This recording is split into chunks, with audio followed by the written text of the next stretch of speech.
I'm author and critic David Agranoff. I'm a horror and science fiction author, critic, and researcher. In this podcast, I wanted to provide in-depth interviews and panel discussions with everyone from New York Times bestselling authors to researchers, musicians, and anyone I find interesting. Welcome to Postcards from a Dying World.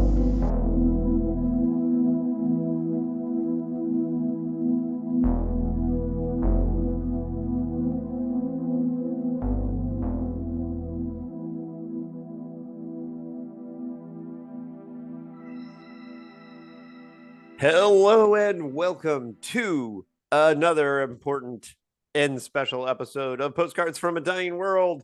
It is the first of our annual traditions that I do every year. You know what I'm not doing this year is I'm not reviewing every single book that I read because the numbers are not as great on those, and I am very busy over this break. So I will try to talk about as many as I can here, but I do have a little bit of business I got to get into before we get into the theme of the episode. First off, one of the reasons why I am so busy is that I am currently one of the organizers of the 2026 Philip K. Dick Festival in at Cal State Fullerton in Orange County, California, August 20th through the 23rd. The call for paper submission, like to submit a paper, to give a paper at the festival, is up. Our guests of honor two of the guests of honors have been announced. We're going to have Brian Evanson and Sarah Langan. Our two guests of honor. We're also going to have Tim Powers there, and more to come. But we're going to have a table read of Lisa Morton's play of Radio Free Albemuth, a table read of Anthony Trevino and I's pilot script for Three Stigmata of Palmer Eldridge. We're going to have a bus tour of all of the Orange County sites of Philip K. Dick. It's going to be amazing. So the information for hotel accommodations, we're going to have a deal for the Marriott that's right across the campus, well, it's actually on the campus of Cal State Fullerton, but it's a Marriott. And a lot of the events are going to be taking place also at the hotel and on the campus. So if you're out there, consider coming because there will be lots of science fiction goodness. One of the other things I want to mention is that I have a lot of short stories and anthologies this year. And some of those include Motel Sick, Space Horrors, Dread Coast, and the Black Sabbath tribute, Hand of Doom. I'm going to be doing a specific episode talking about those short stories, and I'll read a little bit from each coming up. So look for that. But those anthologies are all out and awesome. I just happen to have stories in them, but they're awesome otherwise. So that out of the way, Judge Rothenberg, welcome back for your annual Top Reads episode. How have you been? Yeah, I've been doing all right. Work's been busy, so I've been doing a lot of, I'd say the latter half of the year, a lot of reading just to get away from all of that. Tried to stop focusing on the television as much, do more reading. It's worked out okay. There have been some good things on TV, but largely I've been really impressed with some of the books coming out lately. They're that I've certainly read this year has been a plethora of cool and interesting and original stuff. So I'm excited to talk about it. Did you watch The Lowdown on FX? Hold on, I'm gonna burp. No, I did not watch The Lowdown. Several people told me to watch The Lowdown. It just hasn't happened yet. It's book nerd related because the main character is a book nerd and owns a used bookstore. And that's played by Ethan Hawke. Ethan Hawke, who had a fantastic resurgence in his career, in my opinion. Oh yeah. Did you see Good Lord Bird? I think his performance in that was. I thought that was good. I think Black Phone he was great in, right? Yeah. No, so it's been good. All right, so why don't we start off with our retro reads? I have 5 retro reads. Do you have Oh, um I've got 5 retro reads. all right, Absolutely. give us your 5th retro read. Well, do you want to talk about the format? We're going to do retro reads, nonfiction, Yeah, retro reads, nonfiction, and then top 10, right? our honorable mentions, Yeah. then our top 10 reads of the year. Yes. So So that you're going to is get everyone who's listening, you're going to get a whole lot of book information. a whole lot If of book information. I think I'll try to go short on the retro reads, but we'll see how we do. it's Do a you want to tough go one for first me. or me go first? I think I'll you should go go first. I'll go first. My retro reads this year, I tried to sort of span them out. I've got a couple by the same author. I will say this. And we consider retro reads anything over like the last 2 years Yeah, because well, except for the fact that I don't know, I still read books longer than 2 years ago. And I will say this though, my retro reads probably would have knocked out close to the top 5 books I had. I think certainly my number one retro read was my number one book I read this year, okay. without a question. All right, but I'll go first. My first retro read, and I didn't know what to, and I've read books by this guy before. As a matter of fact, my number one book is by this guy. Is Child of God by Cormac McCarthy. And I don't know if you've ever read Child of God by Cormac McCarthy. It takes place in. It is brutal. It is a brutal book. Now, all of his books are pretty brutal. But Child of God by Cormac McCarthy, I went in kind of knowing a little bit about it. I did not expect the horror that I got out of it. I expected it to be an Appalachian sort of story. No, it went straight horror at the end. And it was great. Yeah. It's about a guy who lives in, well, Appalachia. He's a little bit touched. He's a child of God, just like you or I, as he says.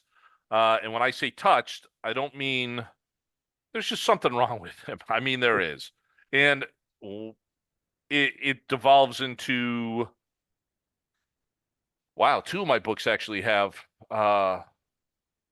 quasi necrophilia in it, but it has quasi necrophilia in it. He murders some people, and it just gets that. In 2 of my books have cross dressing in it. It has to do with cross dressing too, but not necessarily in a gender questionable sort of way, more in a horrific, let's commit some horrific things sort of way. I don't know how to explain Child of God other than read it. It's a very short book, uh, but he does an incredible job of writing what I think is the voices of that area during that time, which is sort of the 60s. I want to say I read it really early in the year. I think it's probably set in the 60s, 50s, 60s, but incredibly good. Yeah. Child of God, that's my first retro read. Okay. My first retro read is from was written during the Roman Empire around 150 AD. So I don't think That's a retro read. That you don't counts. get more retro than the selected satires of Lucian, which he was basically, if you've seen History of the World Part 1, Lucian was pretty much a stand-up philosopher who traveled around. A bullshit artist. Yeah, bullshit artist. Yes.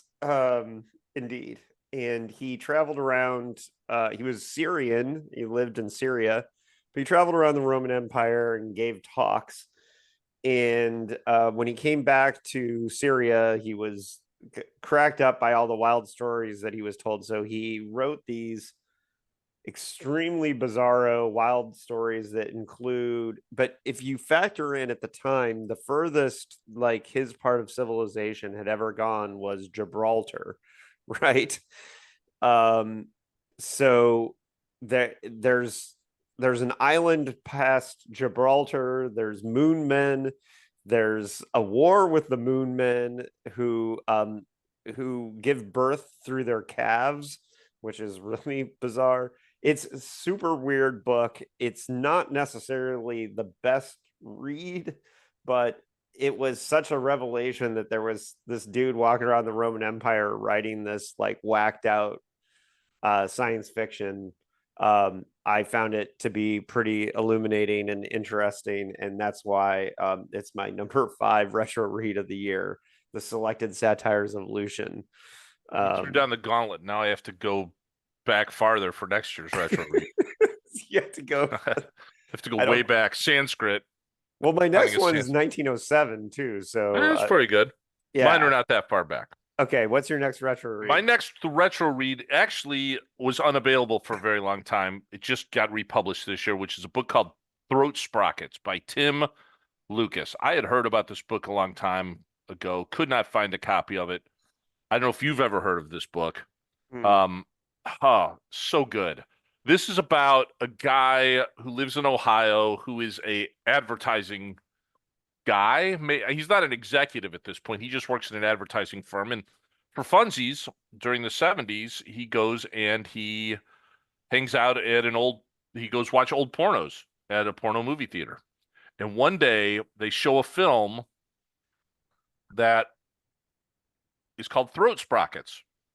And he's watching it, and there's really nothing pornographic about it in what we would think, what we would envision as pornographic, but it's all about a person's neck. It's just a lot of images about necks and stuff. And he's like, well, this is kind of a weird fetish. I don't know if I like it. But he gets obsessed with this thing and he tries to track down the film. And it's kind of one of those forbidden film sort of stories. And it starts him thinking he can't get out of his head. And he finds other copies of it in other cities, but they're a little bit different. They're different cuts of it. And again, a lot of it has to do with people's necks and in just conversations with people focusing on their necks. And he starts imposing some of these ideas and images into his advertising, and it kind of goes viral. And like across the country, people just start becoming infatuated with other people's necks. And it's almost vampiric, but not quite. It's a And who really put this interesting back in? take on obsession. Who put this back Um, into print? Because I've never heard of this. But it came back into print. Who put it into print? That's a That's a really good question. I mean, Tananarive did the introduction of the reprint. mm. It came back this past. I don't see who the publisher Was is. this Looking like right an here. 80s like Ace or like Abyss I book couldn't or tell you. something? I couldn't tell you. Okay. That's It came out originally in 1995. I think it was in the Oh. 90s. But it's something again I heard of, which is kind of funny because that's like in the book, people have sort of heard of this movie, and he just goes and tracks it down, and it takes him all over the world, and Interesting. he loses his life in it in the sense that he becomes obsessed with it. He stops going to work, but people are fine with that because the work he's putting out, it's selling cars, it's doing all of these. They're like, "Where's your next, throat?" It's just a really cool book. Um, Hmm. It's a slow burn. It's definitely worth reading. Tim Lucas, Throat Sprockets. I wish I could explain it more, but there really isn't. Before we started, I said one thing I don't like is sort of the elevator pitch where it's like, this is crossed with this. This book is not crossed with anything. This book is its own thing. And it is he meets women who are obsessed with it. He leaves his wife. It's just it forms his life. He goes to Europe to find the original person who directed it, who kind of seems almost like a, I don't know. It's worth a read. It's really short, worth a read. Throat Sprockets, Tim Lucas. I'm not gonna say anymore. It's an awesome. Okay. If I were to say anything, I would say it's vampiric in nature, but really not. Okay. Like I did not intentionally do like super old stuff for my retro reads, but everyone who knows me knows my retro reads are at least gonna probably be the 60s, if nothing more. But this one is from 1908. I um wrote a column about it for Amazing Stories. And that's The Iron Heel by Jack London. And most people will know Jack London from Call of the Wild.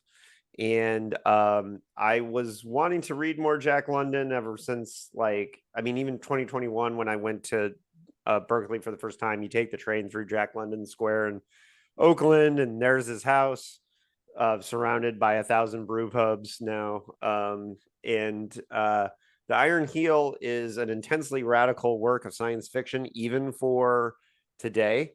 It's The edition that I read goes really hard because it has an introduction by fucking Leon Trotsky, which is like, which was written in the 30s. This introduction, and so it's inspired by the election.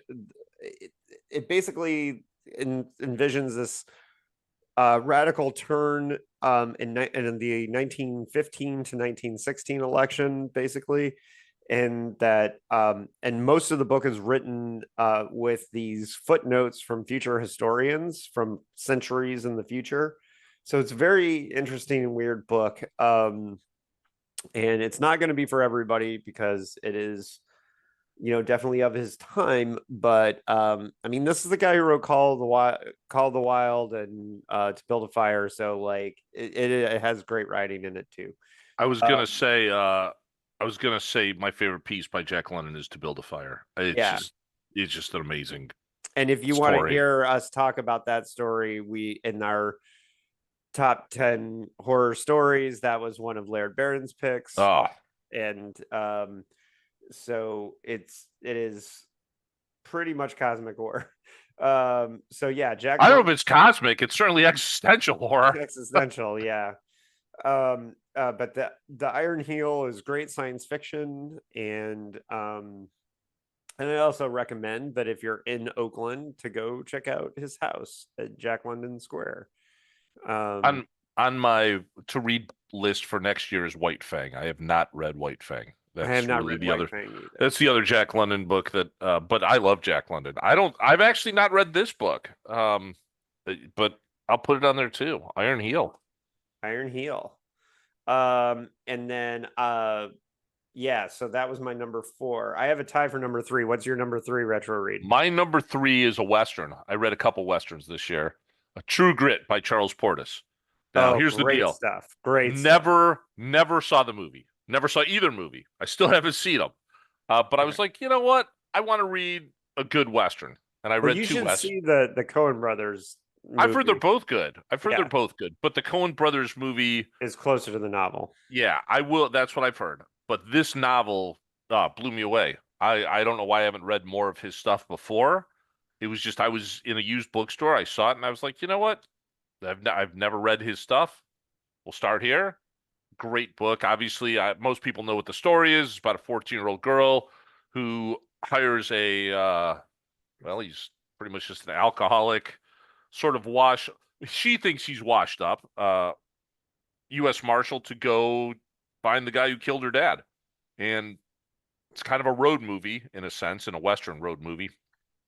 Fantastic book. I don't even think I need to say more about it. So there you go. True Grit. That was my number 3 retro read. That is a really good one. I know I read it as soon as they announced that the Coen brothers were doing it and that they were doing a faithful adaptation. I went and read it, and because I wanted to experience the book before I saw the movie. But Your number you may be 3? shocked that I have excuse me. Books by Philip K. Dick tied for my number 3 spot. And I'm not going to go long on them, but this year I reread Dr. Blood Money and Time Out of Joint for reasons. Um, uh, and Dr. Blood Money, I'll get to in a second, but Time Out of Joint is one that I just had to mention these because I liked Time Out of Joint when I first read it for the podcast, but I think Time Out of Joint is incredibly underrated in the PKD canon. I think it's one of his best What Is Reality novels. It's been ripped off for movies that, if I mention them, would spoil the book, but One of uh my favorites. It's probably my top 3 Philip K. Dick books, if yeah. not my number 1. Time Out of Joint is great. And the whole um what it means, what words mean in Time Out of Joint, and the power of words is really underrated and incredible. It's underrated for how philosophical it was. One thing it should be noted is that it was released in 1958 alongside A Stir of Echoes, and they were both not even though Story of Echoes is a horror novel and Time Out of Joint's a science fiction novel, Lippincott released both with the tagline "Novels of Menace." Um, if people are looking to read Time Out of Joint, it would make a good pairing with Stir of Echoes for that historical reason. Now, the reason why I wanted to mention Dr. Blood Money, I reread Dr. Blood Money on the train heading to the Bay Area.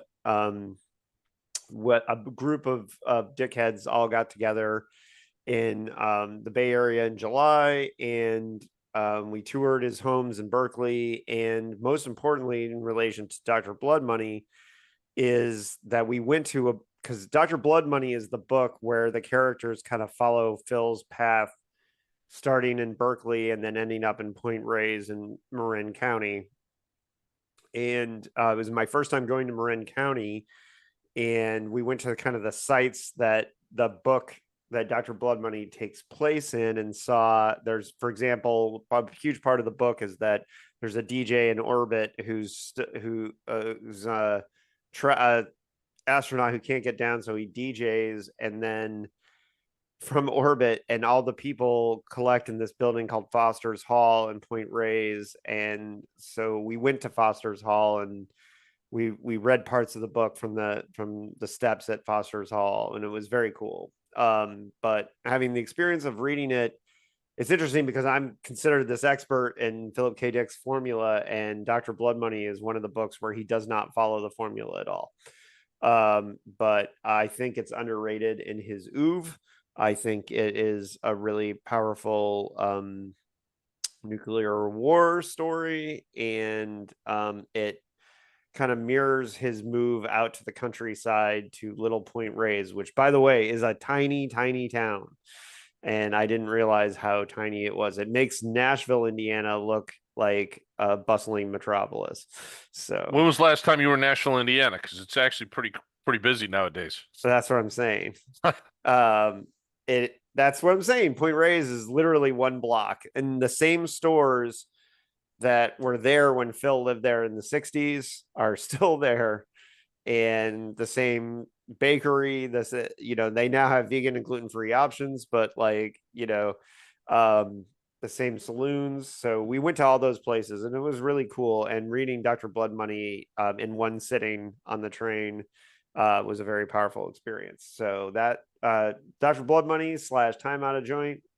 And it should be noted, one thing that's different about my reading this year, and I meant to say this at the top, is that I read more short stories this year and none of them are on any of these lists because I didn't do anthologies, but I read a ton of anthologies this year. And I read, in a calendar year, I read from last year into this year, I read all 123 of Philip K. Dick's short stories and wrote the Wikipedia entries for them. So I did a lot of short story reading this year, which maybe is its own episode. But Yeah, I really didn't. I don't know why. Usually I try to do October of short story reading. This year I didn't. yeah, and so for my PKD reading this year, I was mostly reading the short stories, but you know, doing all that research, but doing that read on the way to, I read two Philip K. Dick novels on the way to the Bay Area. I also read one of the realist novels, Mary and the Giant, for the podcast, which I'm going to have to end up rereading again because 6 months has passed and we haven't recorded the podcast yet. So yeah, that's my number 3. So your number 2 retro read, Mark. All right, my number 2 retro read, I went with classics all the way around. Robert Bloch's Psycho. I had never read it. That's amazing because my number 2 is Robert Bloch. Oh, there you go. So but not Psycho. So Robert Bloch's Psycho, we did not plan that, folks. Psycho is one of my favorite, well, it is probably my favorite Hitchcock movie. Maybe Strangers on a Train is there too. And so I was like, you know what? I want to read the source material. First of all, 2 things to know about the book Psycho. Much more brutal than the movie, of course. But like, for example, when he kills Marion Crane in the book, he just slices her head completely off. Just psh. Also, not a good-looking young man. This is in the book. He's a middle-aged tubby guy who's Yeah. balding, Yeah. and he's just he's kind of a schmo. Um, but beyond that, it's beat for the movie is pretty much beat for beat from the book. Uh, I've always liked Robert Bloch's writing. I always like his cosmic stuff more. I will say after I read this, and if you haven't read it, again, a short book. After I read this, I tried to read his sequel, Psycho 2. That was a do not finish. I probably got 30 pages into it, and I was like, yeah, this is pretty much crap. Whereas the Psycho 2 film is quite good. Great. Loved Psycho 2 film. Very skeptical when it came out, right? But that's a great movie. But Psycho 2 the book is about uh Norman Bates basically escaping from from from well, the hospital he was in and going on a killing spree. It was more of a slasher movie or Yeah. slasher book. But Robert Bloch Psycho, great book if you haven't read it. What's interesting, of course, is and the story's well known. He sold the rights to this for like a Gotcha. ridiculously low amount of money. It was his first book that he sold. Hitchcock went in as a private bidder, unknown, anonymous, bought it. Now, that's not to say Hitchcock was predatory in it, because this, if you know the story about how the movie was made, no one wanted to fund this movie. Hitchcock self-funded basically this Yeah. movie. So he really did sort of risk a lot. Hitchcock did. So it's not as easy as going, oh, Alfred Hitchcock went in and stole this book from Robert Bloch. He really didn't, and it was a risky movie to make. But the book itself, fantastic, worth reading. I want to Okay. hear your number two. Unplanned. This was not planned that we both had Robert Bloch as our number two retro reads, but mine is Sneak Preview by Robert Bloch. Now, this is almost a lost Robert Bloch work, and I did do a column about Sneak Preview for Amazing Stories because it's a science fiction novel, and it started as a science fiction short story in 1958, and he expanded it into a novel in 71. And I think this is a lost book. I don't think people have a lot of respect for it. I don't think it was ever put back in print. Here's the thing that's really funny about Robert Bloch. Robert Bloch, and one thing Robert Bloch and Philip K. Dick had in common is they were recyclers. They constantly recycled their short stories into novels, into TV scripts. Famously, yours truly, Jack the Ripper, a short story by Robert Bloch, he adapted to two different TV shows, Thriller and Star Trek. He literally, and he recycled like Broomstick Ride, a short story, into the Cat's Paw episode of Star Trek. And this one is such a weird, bizarro book because it was originally written in 58 and expanded in 1970. So there's this really weird, like, because you know how the science fiction headspace that you get in when you write a science fiction novels in the 50s, you're imagining the future. So Hmm. this book is half imagined in 1958 and half imagined in 1970, and it shows. There's parts where that makes it feel very otherworldly. And so the plot of the book is that it's very weird. LA is under, and by the way, I found this book in a free bin at the Ray Bradbury Center in Indianapolis. Um, of like they just had like, That seems about right. right. And they just had like a free bin with like books they were getting rid of, and this book was in it. That's how I found it. I didn't even know that it existed. And then, but the plot is that LA is under this dome because most of the earth is irradiated, and like Hollywood has the job of maintaining the governmental system by making a series of socially forming space operas. And so like it's considered like space operas are important because they like show people how to live basically. And the MG Eminence is the person who runs like the studios. It's super hilarious and weird, and it's very influenced by Block grew up in Milwaukee, and one of his influences and the writers that taught him a lot early on was Frederick Brown. And Frederick Brown is a very comedic science fiction writer, who's most famous for having written the story that he got story credit for Arena, even though it was an accident on Star Trek. That they had basically the same plot as his story. And Arena is one of the greatest science fiction stories of all time. Frederick Brown, I have a book that I got a long time ago, Nightmare in Giesel Stacks, and every story is about 3 pages long, and they all hit pretty hard. They're all good. Yes, Frederick Brown was the first professional writer that Robert Bloch knew, and so this is the most Frederick Brown that Robert Bloch ever got. So yeah, my number 2 retro read, sneak preview by Robert Bloch. Super weird. If you can find it, read it. I know there's EPUBs of it out there. I don't know how easy it would be to find the old paperback, but it has a hilariously weird cover. And yeah. So what was your number 1 retro read? My number 1 retro read is another Cormac McCarthy book, and if you thought Child of God was brutal, go ahead and read Blood Meridian. Yeah. Might be the most brutal book I've ever read. It's also brutal Probably. to read if you care about grammar.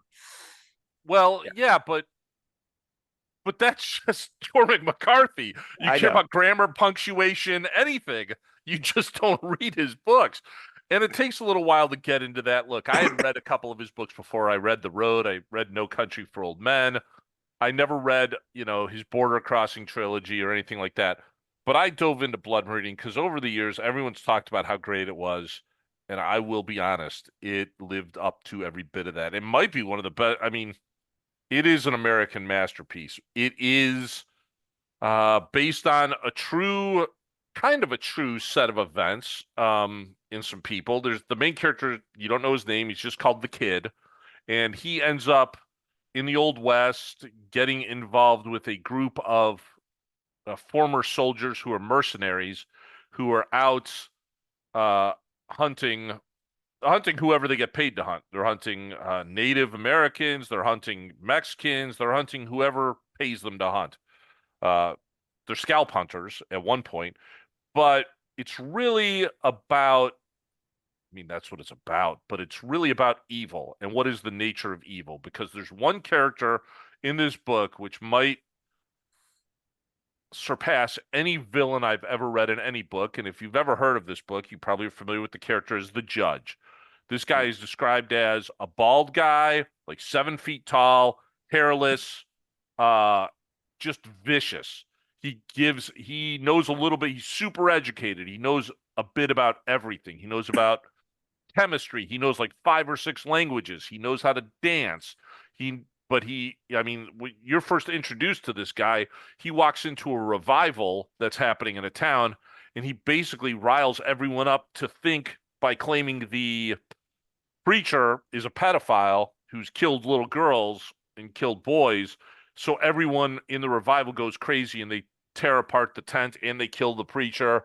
And then later on, when the judge is talking to the kid who saw this all happen, the kid goes, "Hey man, when did all that happen with the preacher?" And he goes, "I don't know, I made all that up." And he does it in such a fashion you're like, wow, this guy's just a bad dude. And later on, they encounter him again. It's 100% worth the read. A lot of people hate this book because of the violence. A lot of people hate this book because they get a Well, lot of hate because of the language and how it's written. and But that's this book is a huge center of the debate of what is horror, because like some people like could deny that it's a horror novel. oh, it's a horror novel. It's 100. Look, I'm a guy who loves horror, right? Horror's Yeah. all of my books. That's what they are. This is absolutely horror. You could find horror in the most ordinary things. Look, that's part of my job. I can tell you horror stories from things I see in court every day. This book, I'll read it again at some point. I don't know when, but it was, and people I've given it to read, they're like, yeah, not my thing. and then you can watch, you can go on YouTube and you can see a million people who worship this book, right? It's got like a huge following. To Yeah. me, it was something else. I won't say it's like the best book I've ever read, but it's up there. It's really up there. So Blood Meridian, that's my number one retro read, 1985. Okay, I kind of cheated on my number one retro read this year because it was released this year. However, it was written in 1930.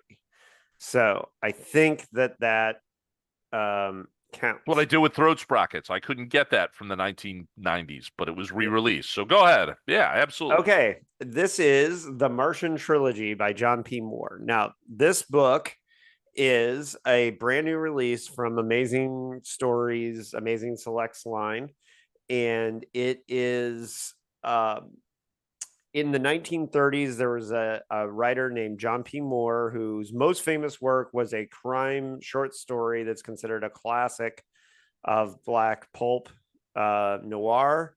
Um, I think it's called like Lady in the Diamond Ring. I think, I don't know. I haven't read that story, but he was most famous for that story. And in 1930, he wrote a series of space operas that are very similar to your like Lee Brackett or C.L. Moore's Martian stories. It's about a doctor who gets transported from 20. It takes place in 2030, in the far future of 2030.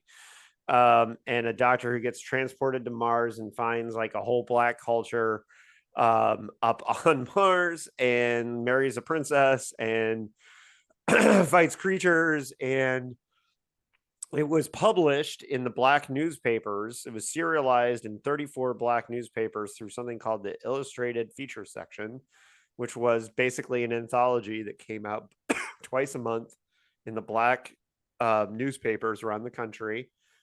34 and so it had like the widest, it had a wider distribution than Amazing Stories, 185,000 subscribers. And there was a series that the Illustrated Feature Section was greatly distributed after the fact, people lending it to people. So very well read in the black community in the 1930s. And this space opera was basically lost to time. And a friend of this podcast and one of my favorite guests, Lisa Yazik, was involved in the recovery project, where they started looking through these old black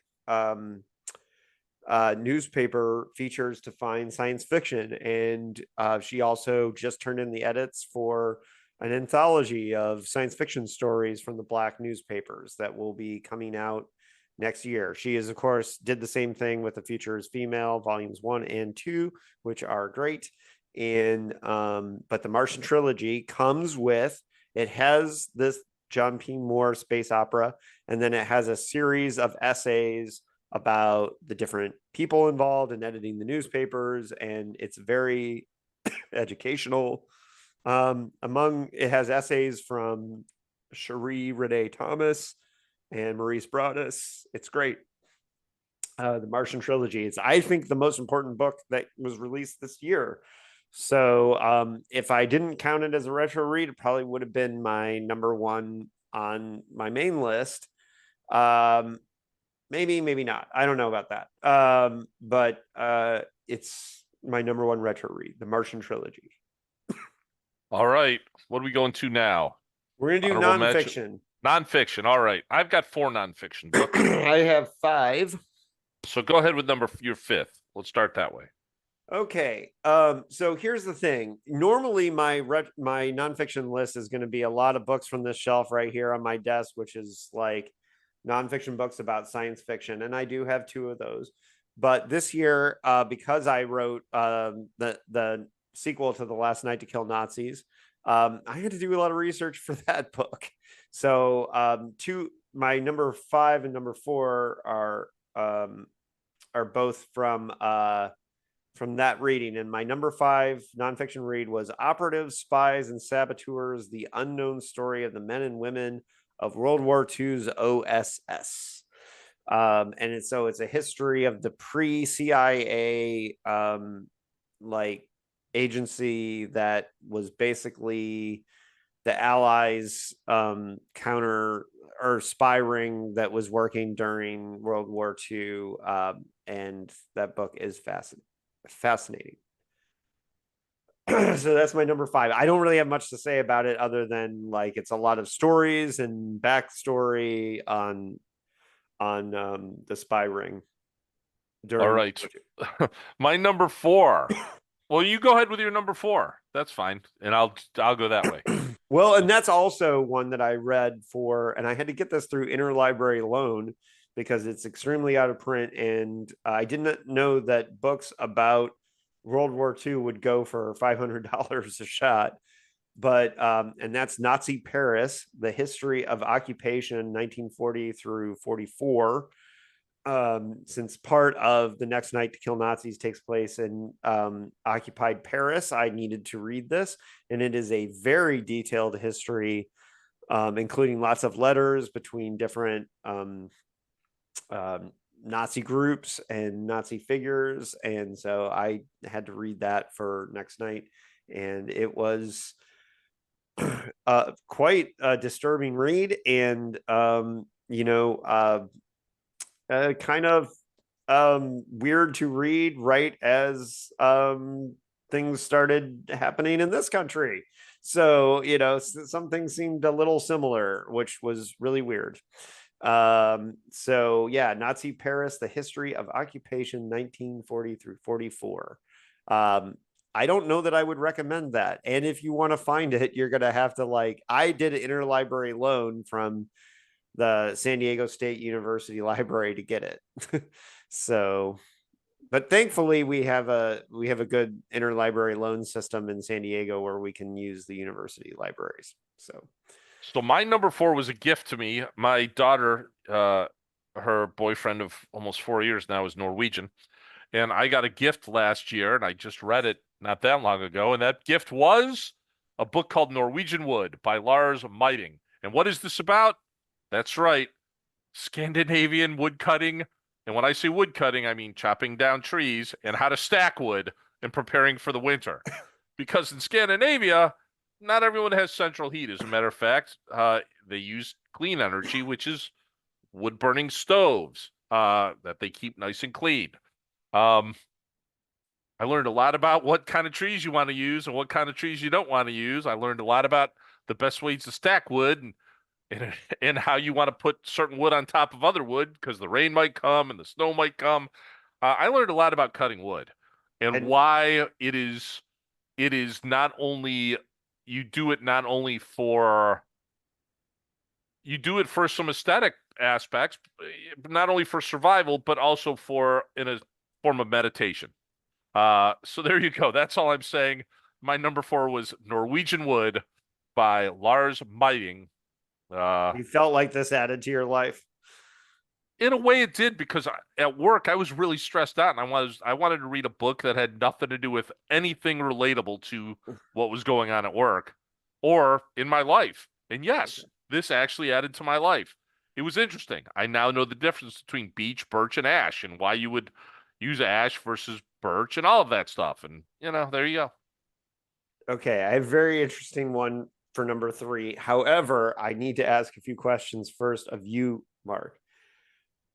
Now, when you read books about the making of movies, which I know you do a lot, these are usually classics, right? These are movies that are stone cold classics. You read books about, most people read books about like Aliens or The Empire Strikes Back or whatever. Sure.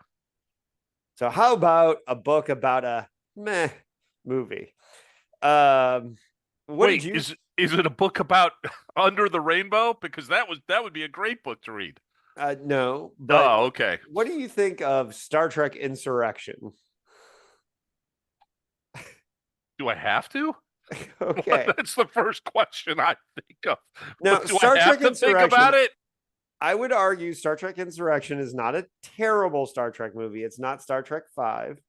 It's not. It's not Star It's Trek. It's I would not the say it's final. better than the movie Yeah, that followed it, Star Trek Nemesis. I would say that too. Okay. Sure. So Star Trek Insurrection is just kind of a meh. Why would you write a book about it? Is another question I I have. will get to that. So the book is called Fade In: The Making of Star Trek Insurrection, a textbook on the screenwriting from within the Star Trek universe by Michael Piller.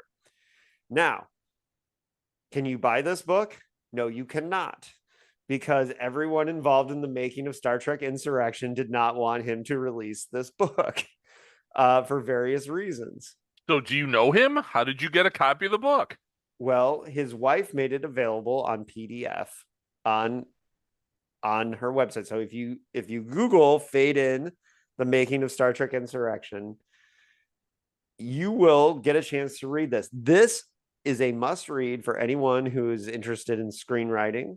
You may not even be a Star Trek fan, but what you can see is how a lot of very well-intentioned people tried to make a really great movie, and how all the different fingers involved, from the studio to the department heads to everything. It's a completely illuminating look at how Now, how to write a good movie, perhaps, but how to make it terrible? well, here's the thing. One of the things that Michael Piller does in there is he puts all the drafts. So he puts all the drafts of all the treatments and all the things he wanted to do before. Do you remember Romulans in Star Trek Insurrection? No. Well, there was No. a really good version that had Romulans. In What would they have fact, been doing in Star Trek Insurrection? yeah. And so one of the things that happens in there, and do you know, and now I know that the reason This is why, the one where Data's like an undercover guy to start, right? Or yeah, something like that. because it Oh, had jeez. originally, the original pitch for the idea was a Heart of Darkness with Data as Kurtz, and Picard has to go get him. Does that resemble the movie that you saw? I mean, No, I might actually watch that. I don't right, know. exactly. And there was a version that had Romulans, and for example, the reason there's no Romulans in it is this: there was this, and the entire letter is in here from Patrick Stewart, who's in Australia filming Moby Dick, and he takes the time to write this very long letter about how he's sick to death of Romulans and doesn't want anything to do with Romulans. Now, that being said, there are some things in here that a lot of people think the reason why the producers didn't want this released is because of these letters and things and how they make the people look. I actually gained respect for Patrick Stewart, even though I disagreed with some of the things that he said. Well, who would the Romulans have been? You saw the draft. Would Well, it the have been the race that no, Picard no, falls in love with that woman? I don't no, know. no, no, no. The Romulans were in a draft that was a completely different Oh, a story, completely different movie. a completely different movie. Yeah, Because let me tell you, I probably would have liked a completely different movie. yeah. Well, and that's the thing.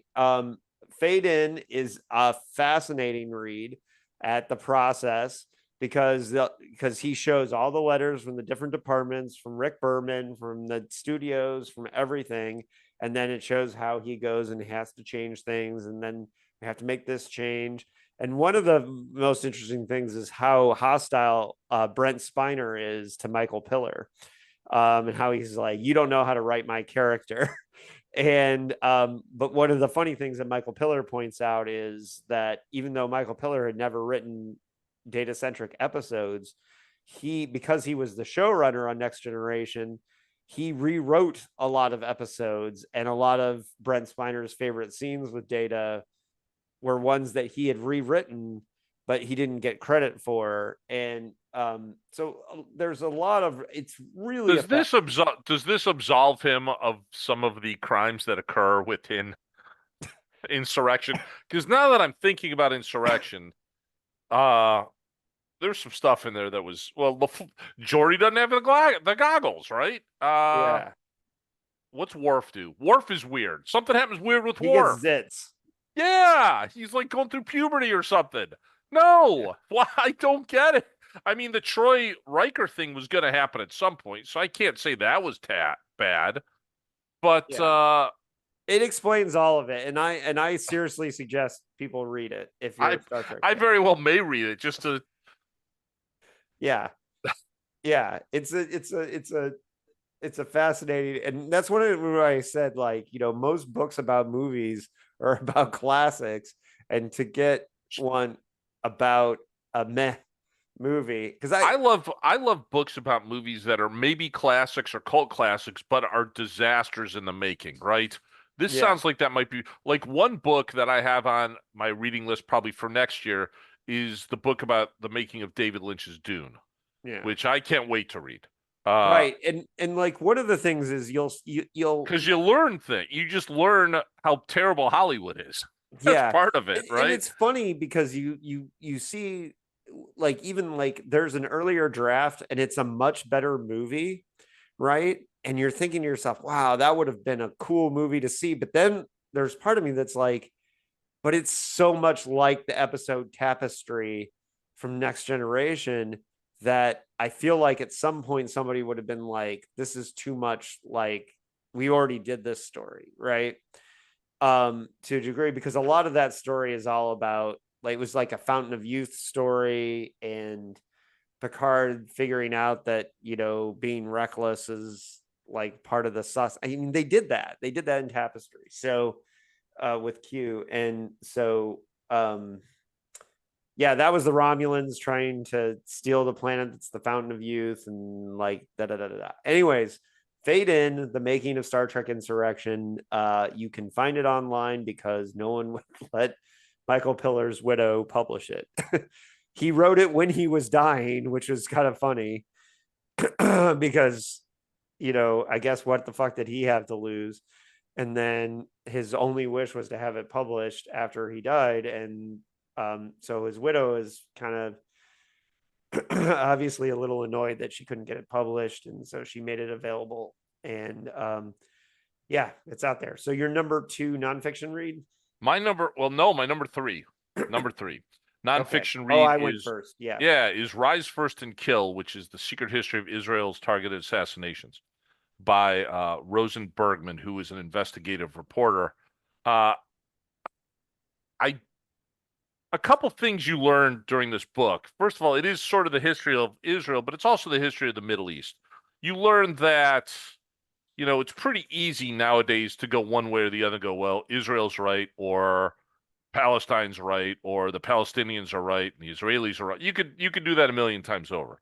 What this book really will teach you is the human race is just they're just terrible people all the way Just across terrible, terrible, everybody. all the way across the board, right?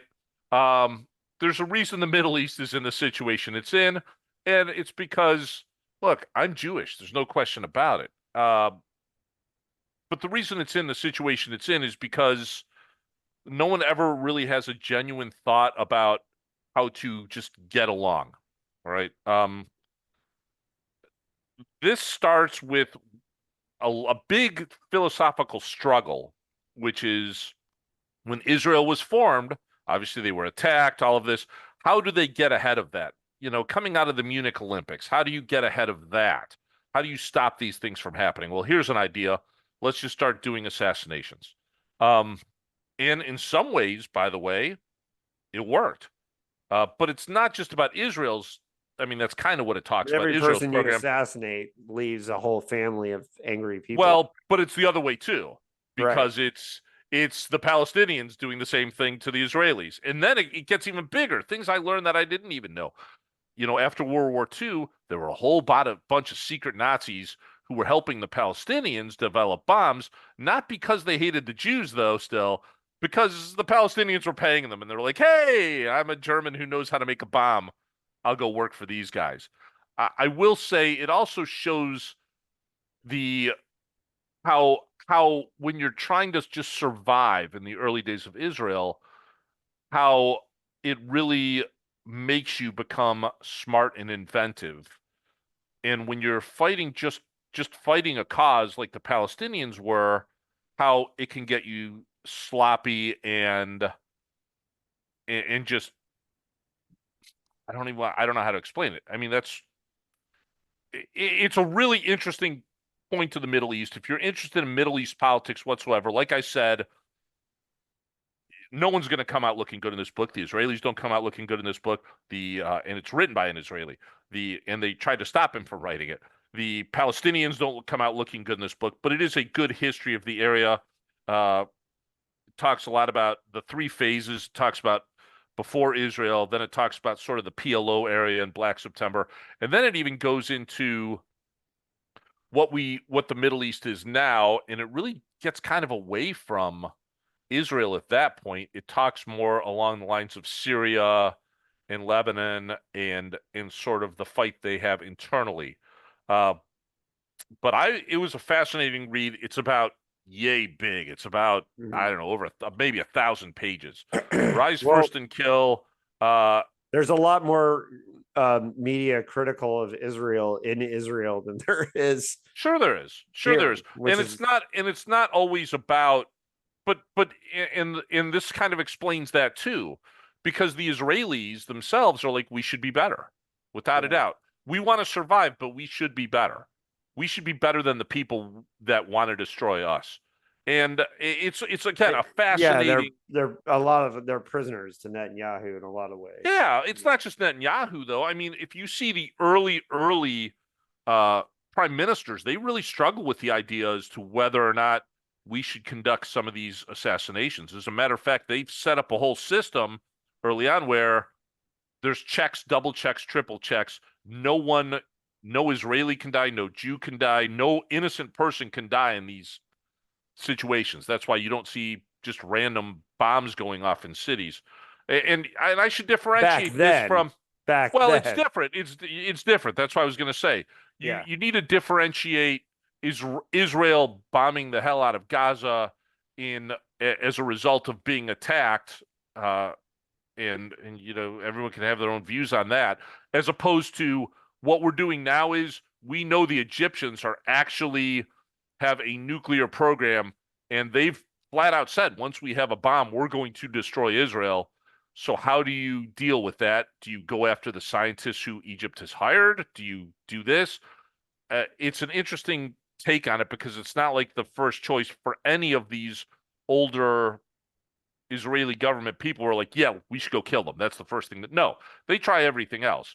And then they get a little too comfortable with it. I think that's part of it, right? It's a fascinating read. Rise First and Kill. Well, I can't Rothenberg. Any discussion of this situation go by without at least pointing out that I think Netanyahu is a psychopath, and I think the worst thing to happen for that situation. But he's not popular. He's not popular anywhere, and I don't know how he holds on to power. Anyways, on a less controversial, I think we could, going in a different road, I think we could say that about a lot of people, David. Yes, we could say that about a lot of people. We'll say it right there. Yeah. Okay.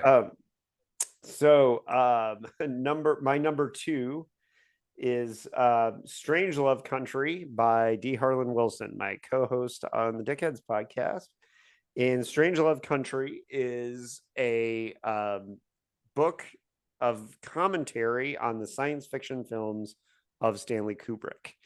And it's funny because probably my favorite Kubrick movie is actually Eyes Wide Shut, but really, we're maybe 2001, maybe depending upon my mood. Eyes Wide Shut, really? Why? Because of the cult aspect? Why? Just out of curiosity. Because there's so many layers and textures to Eyes Wide Shut. We watch it every December. That's kind of like a thing. Although this year you put your masks on and watch it. No, actually this year I was mostly reading because I was really wanting to finish reading the book that I was reading that day. So I've seen it enough times that I just kind of like I kind of sort of watched it, but I like that Eyes Wide Shut has many levels. But A Strangelove Country is really good at talking about the bookends between the opening scene of 2001: A Space Odyssey, and Dr. Wilson counts AI as a Kubrick science fiction movie because it would have been had he lived, and would have been better too. I think it would have been better. I think there's some serious direction problems in AI, but Okay. that's just me. Well, but I do think there were things that Spielberg brought to it that Kubrick didn't have. But I'm more critical of Kubrick. Like, I don't like The Shining. So uh I think The Shining is a good movie, bad adaptation of a Sure, source material. without a doubt. But anyway, so Strange Love Country by D. Harlan Wilson is if you like want 200 pages of scholarly analysis of Stanley Kubrick's science fiction movies, well, there it is. And I mean, there are side tangents into J.G. Ballard and Philip K. Dick and all this stuff that Professor Wilson brings to the table. And yeah, I'm biased, but I think it's great. So All yeah, right. that's my My number number two. two is Quantum Criminals, Ramblers, Wild Gamblers, and the Soul Survivors from the Songs of Steely Dan by Alex Papandemus. So last year, my wife figured, hey, she wanted to listen to the entire catalog of Hall & Oates. She wanted to celebrate their catalog. And what she came to realize is, oh, wait a Philly's minute, finest. most of their catalog is crap. For every Private Eyes, there's like a million crappy songs they wrote too. So I thought to myself, I would like to find a band that I don't know much about, but I like their music. It's all right. And I want to do a deep dive, listen to their whole catalog. So I picked Steely Dan. And let me tell you something. So last summer was the summer of Steely Dan, which culminated in a Steely Dan party I had on my deck, which just involved me drinking and listening to Steely Dan with sunglasses on. And if anyone wanted to stop by, they could. I have a huge respect for Walter Becker and Donald Fagen based on that. What they write, not just musically, and I don't know if you've ever listened to Steely Dan. I never really did. It's not It really my jam.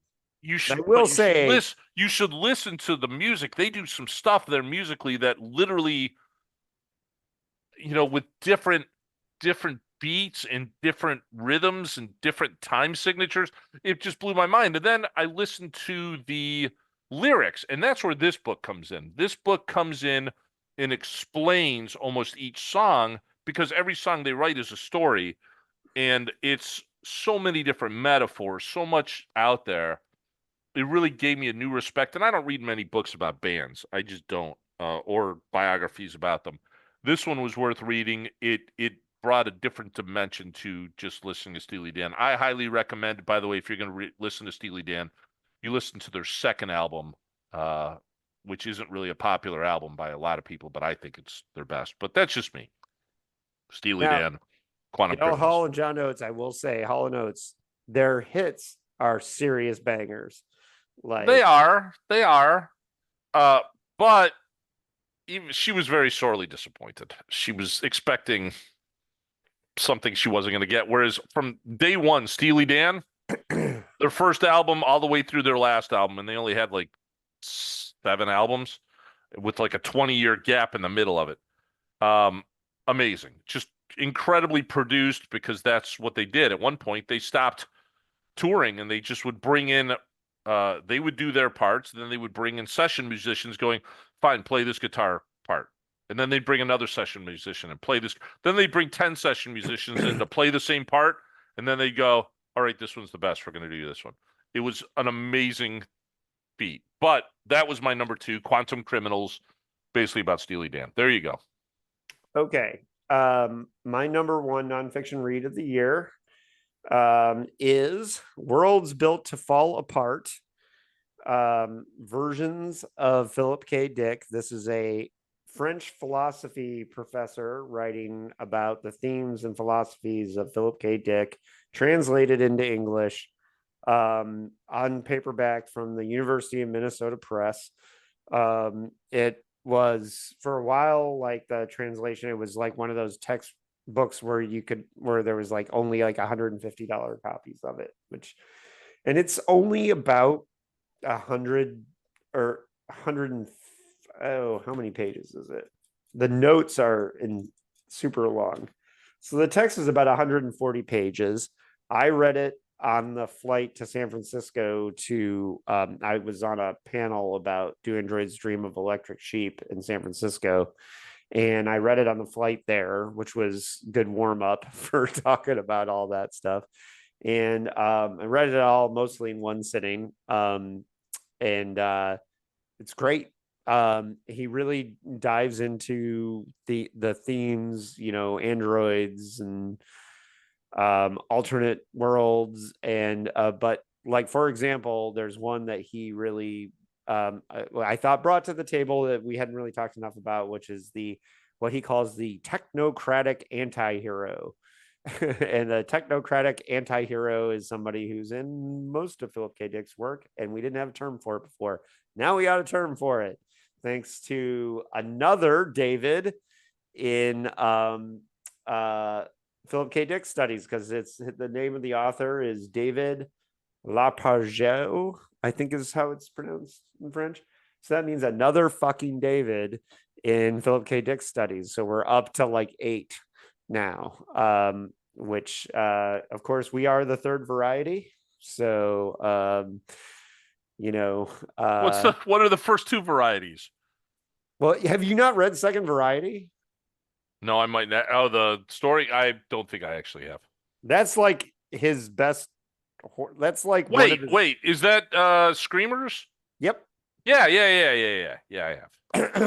Yeah, I okay. have. Yeah, Second Variety. Yeah, that's like his short masterpiece. So, but yeah, so let's do your nonfiction read and we'll take a pee break. All right. Last nonfiction read, and this was a big one, actually. American Scary, The History of Horror from Salem to Stephen King by Jeremy Dauber. This was a book that came out in 2024. It's about, again, big.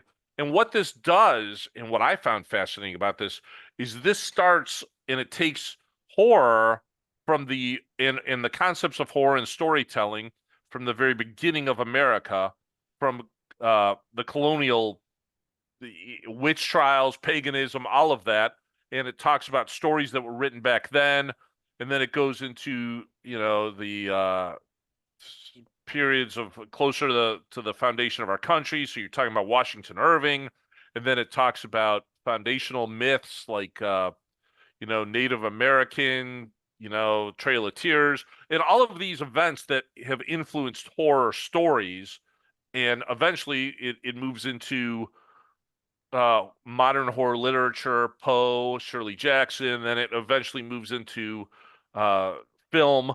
But what it talks about is sort of the background of what's happening in the country at the time to influence it, whether it's racism, politics, economics, just survival on the colonial frontier. And this guy, Jeremy Dauber, does a really good job doing all of it. He doesn't take like political stances on stuff. He really does say, hey, this was influenced by this. This was influenced by this. This was influenced by this. And he does a great job with it. And it really is a true history of horror stories. He dips a little into science fiction here and there, but again, it's the science fiction, mostly that would be considered horror. Stuff that deals with Cold War, paranoia, invasion of the body snatchers, that kind of stuff. But really, definitely worth a read. I love one book I read a couple years ago that was on my list was The Making of Texas Chainsaw Massacre. And what I liked about that book is it really delved into the reasons behind the movie and why Tobe Hooper made the movie. This was just think of a massive book about the reasons that almost any horror story or horror movie or horror book or horror whatever radio program you've listened to, why it was written. And he goes really deep into it.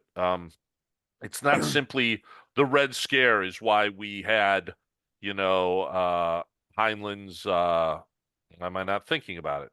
The things on your back. What Puppet book was that, Masters. David? Yeah, Puppet Masters. It's not simply that, right?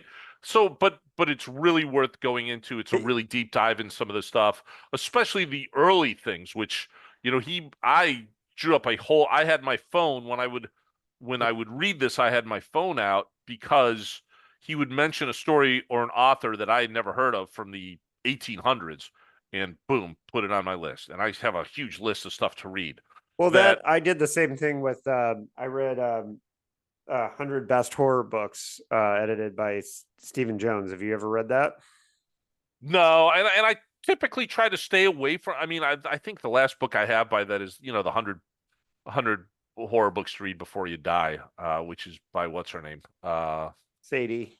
Yeah. Sadie. Yeah. But I try to, Mother but horror. this was different because this was almost like the Steely Dan one. Well, the I 100 could Best I Horror. could stop the book, go read, the story, and then come back, and it was just great.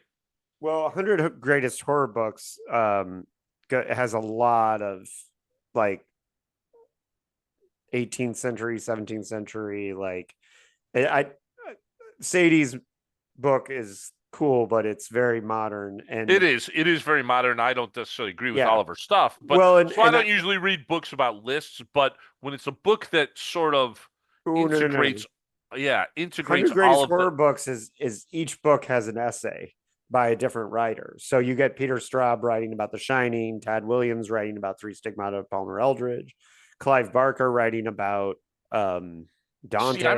I'm not even sure I'd be into this, but the way he goes through this, he'll talk about a trend that happened, and I'll take again, survival on the colonial frontier. And then he'll like just go, this was seen in this story, and this story, and this story. He doesn't really dig too deep into it a little bit. But it lets you compile enough, and probably I got it from the library. I probably should either buy a copy or find a PDF copy, something where I can just get a bibliography of everything he put in there. Yeah. That would honestly be, because there's so much in there. I was like, God, I really want to read this. I really want to read this. And I ended up coming up with a list of about 70 books and stories, which I'll never get to all of them, but Yeah. it was very good. I'm not So saying it should be, I don't want to do this, but somebody could easily do 100 Greatest Horror Books podcast and like, go somebody should. Maybe somebody should. yeah, not me. Okay. But you'd be a guest. I could be a guest when they There do you Three go. Stigmata. For every episode of my podcast. All right, let's continue. All right. So no, let's not continue. Let's take a pee break. Sounds The good. magic of editing and pausing. Ooh. Hey, we just peed. It's true. Honorable mentions. Mark. Sure, I've got 5 honorable mentions. I'll go through them pretty quick. First one, which is great. Did you ever see Courage the Cowardly Dog? No. Okay, it's about an old man and his wife who live in the middle of the Australian outback. It's a cartoon, and they've got a dog, and the old man gets really angry about stuff. This is called The Caretaker of Lauren Field by David Zeltzerman. And what this is about is a guy who lives in a house that's paid for by this small town, and every day he does the same thing, which he goes out to this field and he picks the weeds in the field. And it's because he's convinced those weeds are monsters that are going to come out, and if they somehow develop and grow after about 4 days, they'll destroy the earth. And he's got a contract that dates back 100 years to his great great grandfather that says the city will pay him $8,000 a year and give him a house as long as all he does is pay the fields. Then the firstborn son. Anyway, it's all about how basically modern times come and no one believes that there are monsters there, and they don't want to pay him anymore. And his wife leaves him, and his sons don't love him anymore, and he continues to basically pick weeds in a field. I don't want to spoil what happens at the end, but let me tell you something. Maybe he's not as crazy as everyone thinks he is. My other honorable mention, I'll go with a couple others here. All the Fiends of Hell by Adam Neville, which is an alien invasion story that takes place in England. Very good if you've ever read any Adam Neville books like The Ritual or I'm trying to remember. They made a couple movies on him. It's a very good alien invasion story. Autumn Woods Retirement Home Massacre, that by Philip Fracassi. I read that one. I thought that was good. The reason it's on my honorable mentions, though, it was enjoyable. I don't think it landed the ending very well, just because. Well, that's funny because I think the I think the last sentence is fantastic. But Yeah, I mean, it is good, but again, it's kind of a mystery, kind of a slasher. I just would have liked to have had more reason behind what had happened. It's fine.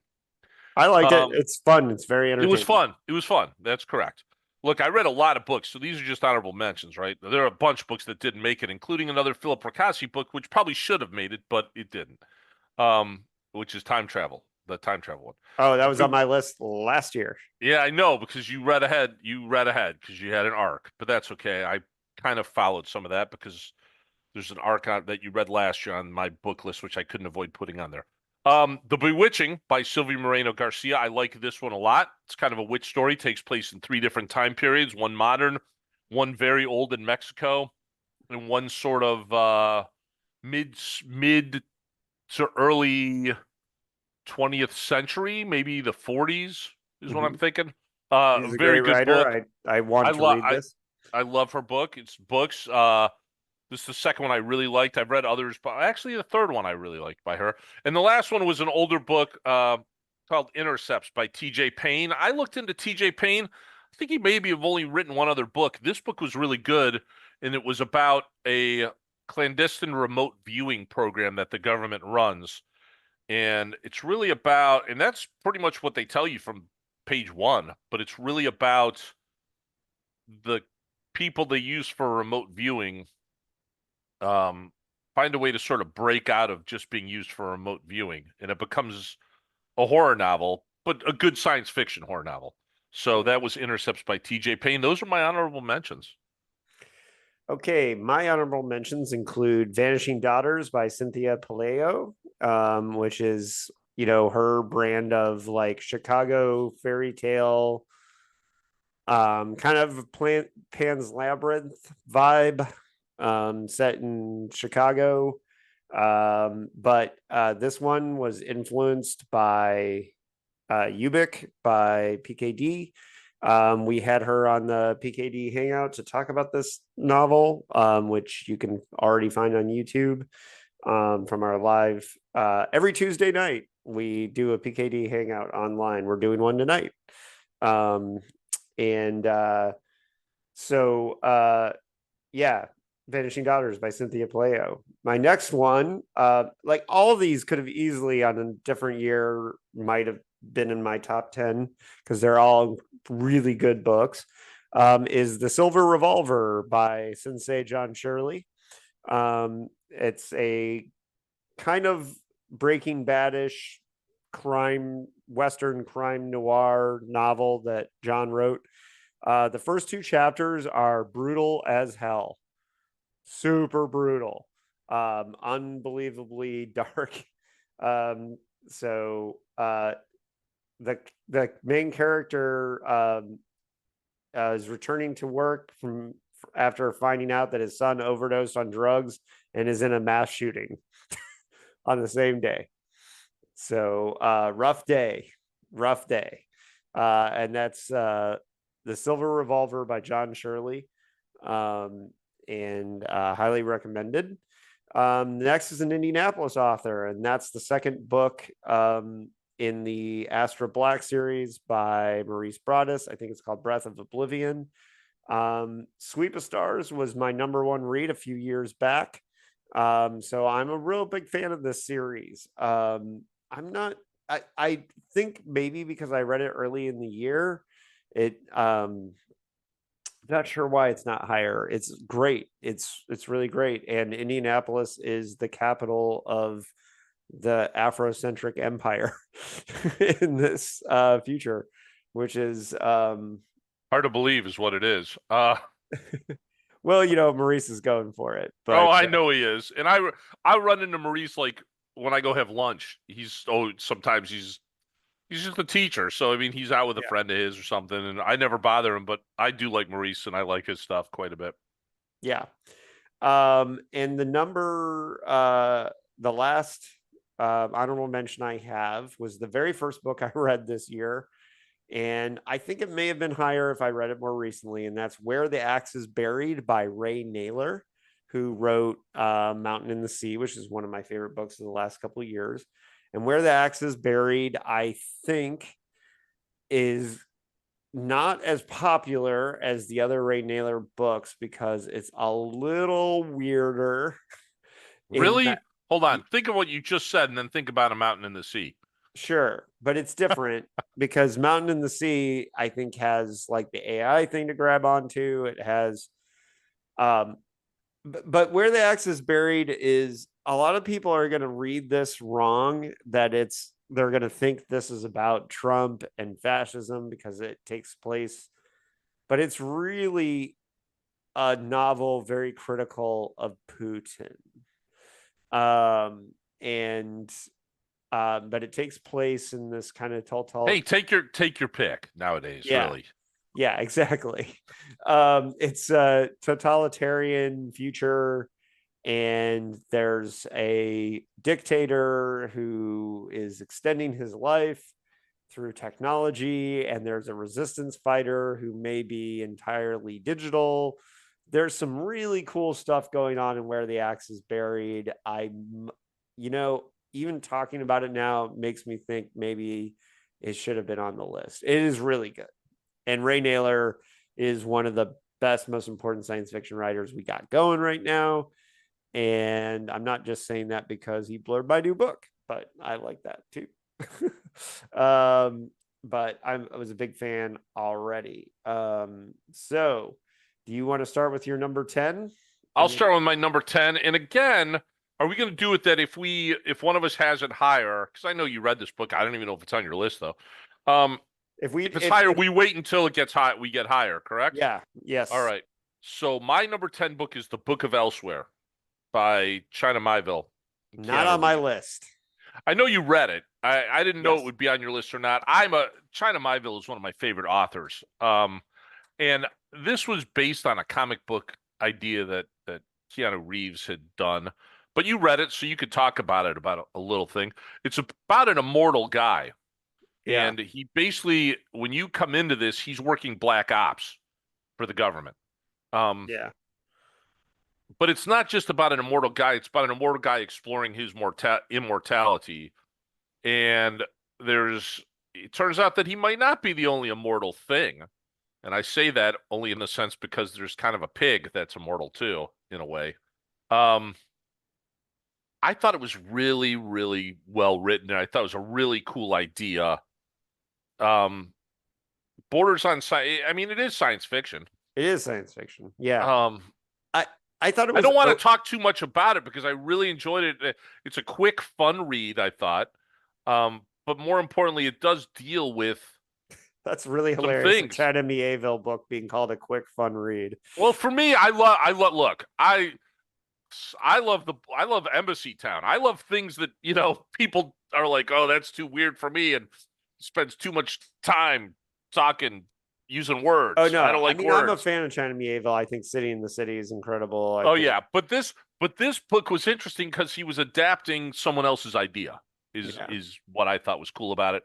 Like I said, I don't want to go too into it, but there's a pig that they're sort of attracted to each other because they're two immortal creatures, and there's a whole other thing about how they reincarnate. And when I say immortal, they sort of reincarnate. I thought it was just a cool idea, I and it was admit something I got original, and I liked it. I admit I got a little bored reading this book and I got a little lost. There were a couple moments where I really thought fun stuff was happening, but and I my review is out there. I was kind of meh on the Book of Elsewhere. So, Well, there you go. But it was but my number 10. but One man's yeah, treasures, we can another man's disagree on trash. things. That's for sure. Um, so mine is a standalone novella, number 10, and it's Master of Starlight by D.W. Arden, an author I had never heard of. But this is Stalking Horse Press, my homie James Reich's publishing company, and he sent it to me. He was very smart to send it to me because this, I'm not sure if others will enjoy this book as much as I did, but um, it's the story of a globe-trotting astronomer, and there's like a love story, and there's a lot of philosophical thought about staring at the night sky. So it may not work for many people, but I thought it was a beautiful piece of work. Um, and Very good. it's short, easy read, and it takes place. It's a period piece. Mostly takes place in the 70s, but he's traveling around the world doing astronomy. Apparently, I think D.W. Arden. I'm not familiar with him at all, but I think he's like a comedian or something. But this is not a funny book. Well, I mean, there's funny moments, but it's not. It's more of a philosophical book about the amazingness of the universe. And I appreciate that. Master of Starlight by D.W. Arden is my number 10. Mark, your number 9. My number 9, it's actually 2 books because this author put out 2 books, although one was a compilation of short stories. And I know we talked about this last year because his first book that I read made my top 10 last year, and it won several awards. And like, I got it. You were like, I got to read that. I don't know if you ever read it. That book was Edenville by Sam Rebeline. Yeah, I Um, did not get around to reading his work, but so so he wrote 2 books this year. Like I said, one was a compilation, so I can't really say it was a new book, but they both take place in the same setting as Edenville. The first one, the compilation book is called Poorly Made and Other Things, and the other one is called the novel is called Galloway's Gospel. And the concept of Edenville, without even going into that, was some horrific tragedy happened that had some definite strange elements. And what it does is it focused a lot of weird negative stuff that happens in this one county called Renfield County. And these 2 books take place in Renfield County, and they deal with different aspects of terrible things in Renfield County. Poorly Made and Other Things really is, again, a short story compilation of just little snapshots of crazy things that happen in Renfield County. Galloway's Gospel is about a teenager who started a cult as a student project. And it turns out that because of the weird crap that happens in this particular county, stuff that she started talking about in this made up cult starts actually happening. And other students start believing in the cult. And adults start believing the cult. And there's some self sacrifice aspects to this cult. You know, you cut off your hands, good meat for good food. You plant your hand in the ground, and up comes, corn or whatever. But my point is, it's really well written, and it takes place. The Galloway Gospel, which is the novel, takes place from the point of view of someone who is on what's called Cult Watch. Cult Watch is an organization that is sort of like a secret police in Renfield County who goes out and deals with the weird shit that happens in Renfield County. Definitely worth a fun read. I would absolutely read Edenville if you haven't read it yet, David. I think that is a great book. This is just a continuation of that. I think Sam Rebeline, who I had never really read before, and I don't even know if he has many books out, he writes really fun books. And that's where I was, Galloway Gospel.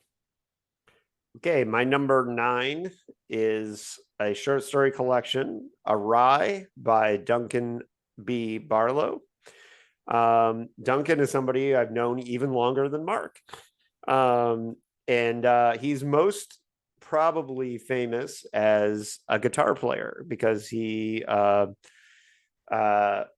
played in one of the most popular hardcore bands of my youth in the Midwest, which Duncan was the guitar player of Endpoint, a very famous Louisville hardcore band.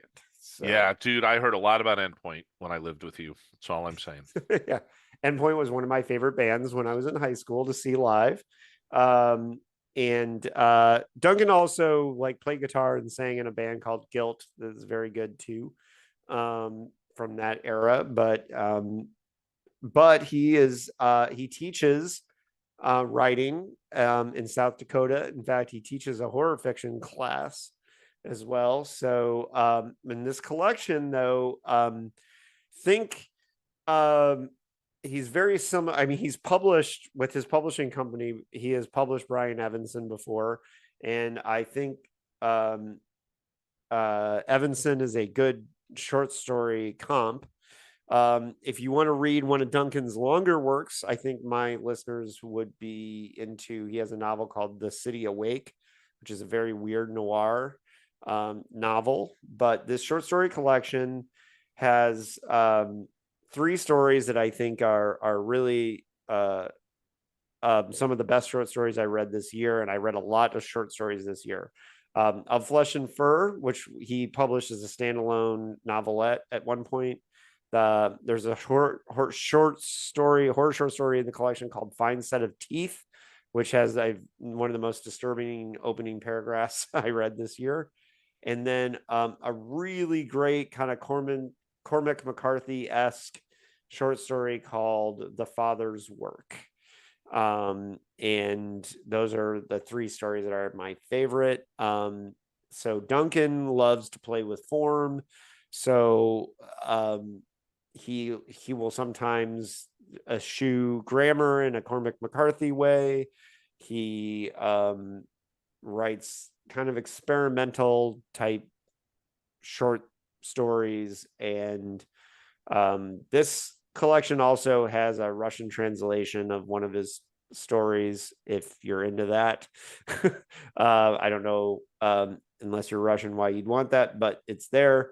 And it's really good. So that's my number 9. Mark, What was the name of it again?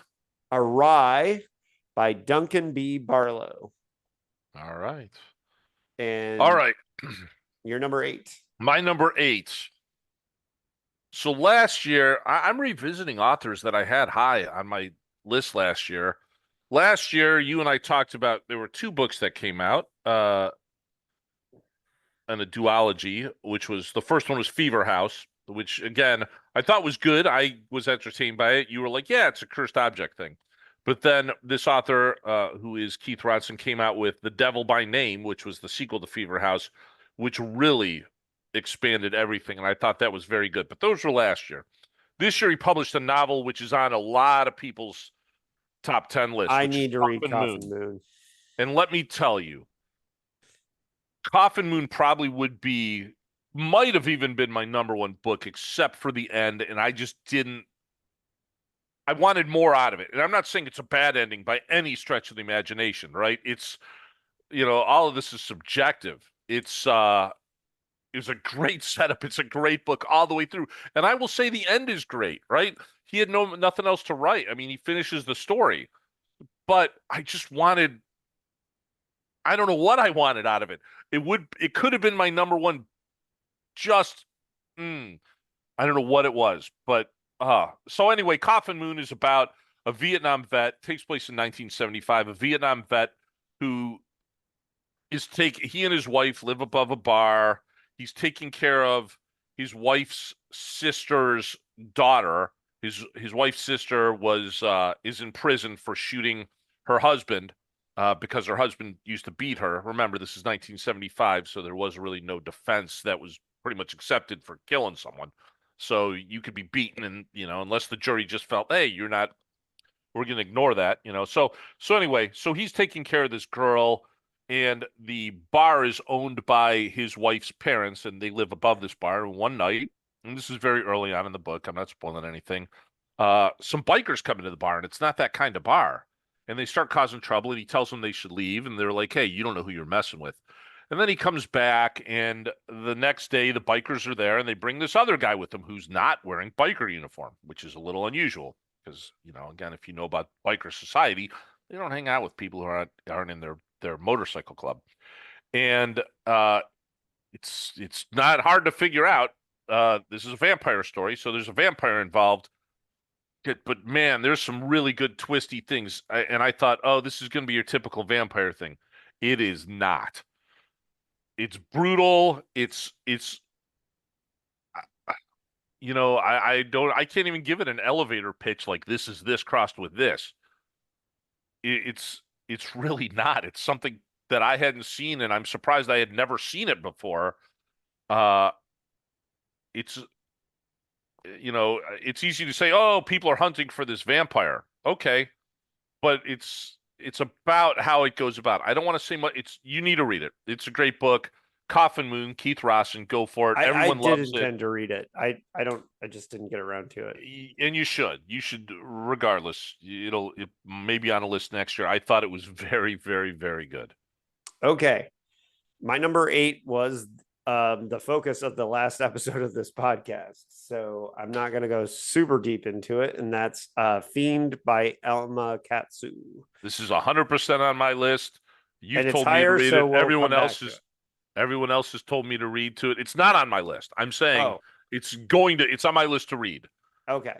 I just only had so much time to read books this year.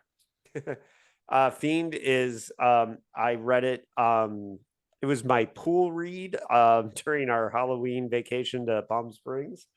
So I had a pretty great experience reading it. um, Fiend is, I mean, this is a case, and I said this in the episode, so I'm repeating myself for those who watched that episode. And Alma and I talked a lot about this, which is that this is a case of know the assignment. She set out to write a horror version of Succession, and that's exactly what it is. It's knowing the assignment and having fun with it, but Alma she knows a lot about some of the regions of which this evil comes from because of her work in the CIA. So she brought specific things to it. Yes, there's a, if you want to look at it in an art house way, there's some greed and capitalism and stuff that are a part of the metaphor. But you can read this as popcorn entertainment as well. And I just think it's incredibly well crafted for exactly what it needs to be. And guess what? It's short. It's not long. It doesn't overstay its welcome, which is something a lot of novelists could learn from. So it's funny. My 8 and 7 were back-to-back reads on my Palm Springs trip. But your number 7. My number 7, and I've read 2 books by this guy before, and they're very good books. But this book, I think he really came into his own, and that is When the Wolf Comes Home by Nat Cassidy. Now, I would have that book, and I would have read that book. However, Nat put the wrong time for his book signing on his website for the San Diego event at Mysterious Galaxy. And I thought it was weird that the event was at a time when the bookstore is normally closed on a Saturday night at 7:00. And they moved it to 3. And I was there at 7:00 and the bookstore was closed. And so I don't have that book. And out of protest, I have not read it yet. You should break down and read this book. Okay, his other 2 books, Mary, which was very good, Nestlings, which was very good. Nat is and I don't know Nat. I don't know if you know him. You refer to him as Nat, so I don't know. Well, he is really coming into his own as writer because I feel like I know him because I listen to all their Dark Tower podcasts on Talking. Oh, see, I don't even know that. I mean, I really only know him from these books. Yeah, it sounds incredible, and I want to read it. I just it's great when you see an author who literally, and that's kind of with Rawson too, he gets better with every book they write, right? Which is what should happen. And there's no dips. This book, and you look at the picture and you read the title and you're like, oh, it's a werewolf book. Maybe. It's so much more than that.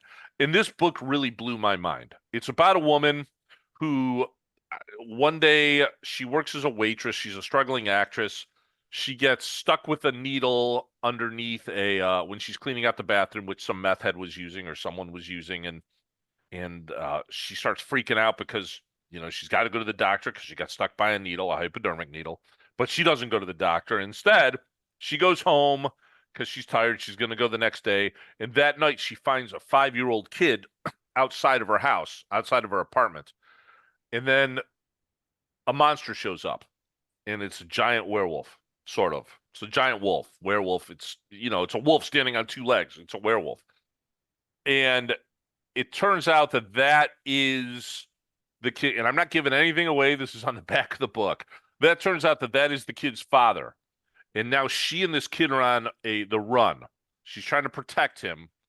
And whether or not a lot of this stuff is in her head because she's freaking out over being stuck with the needle and she's paranoid because she's got a lot of anxiety issues, so this character does, or whether this kid's dad is really a werewolf is part of it. But man, it is such a solid book.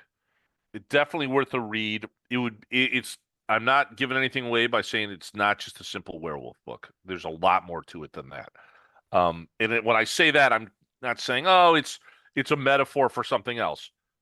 Yeah. It's not. The story wise, there's a lot more to it than that. And it's 100% worth the read. Almost all of my top whatever, all my top 10 books, for various reasons, could have been number one book. This could have Yeah. easily been the number one book. Because when I read this, I was like, wow, not what I expected at all. And Definitely look, worth the read.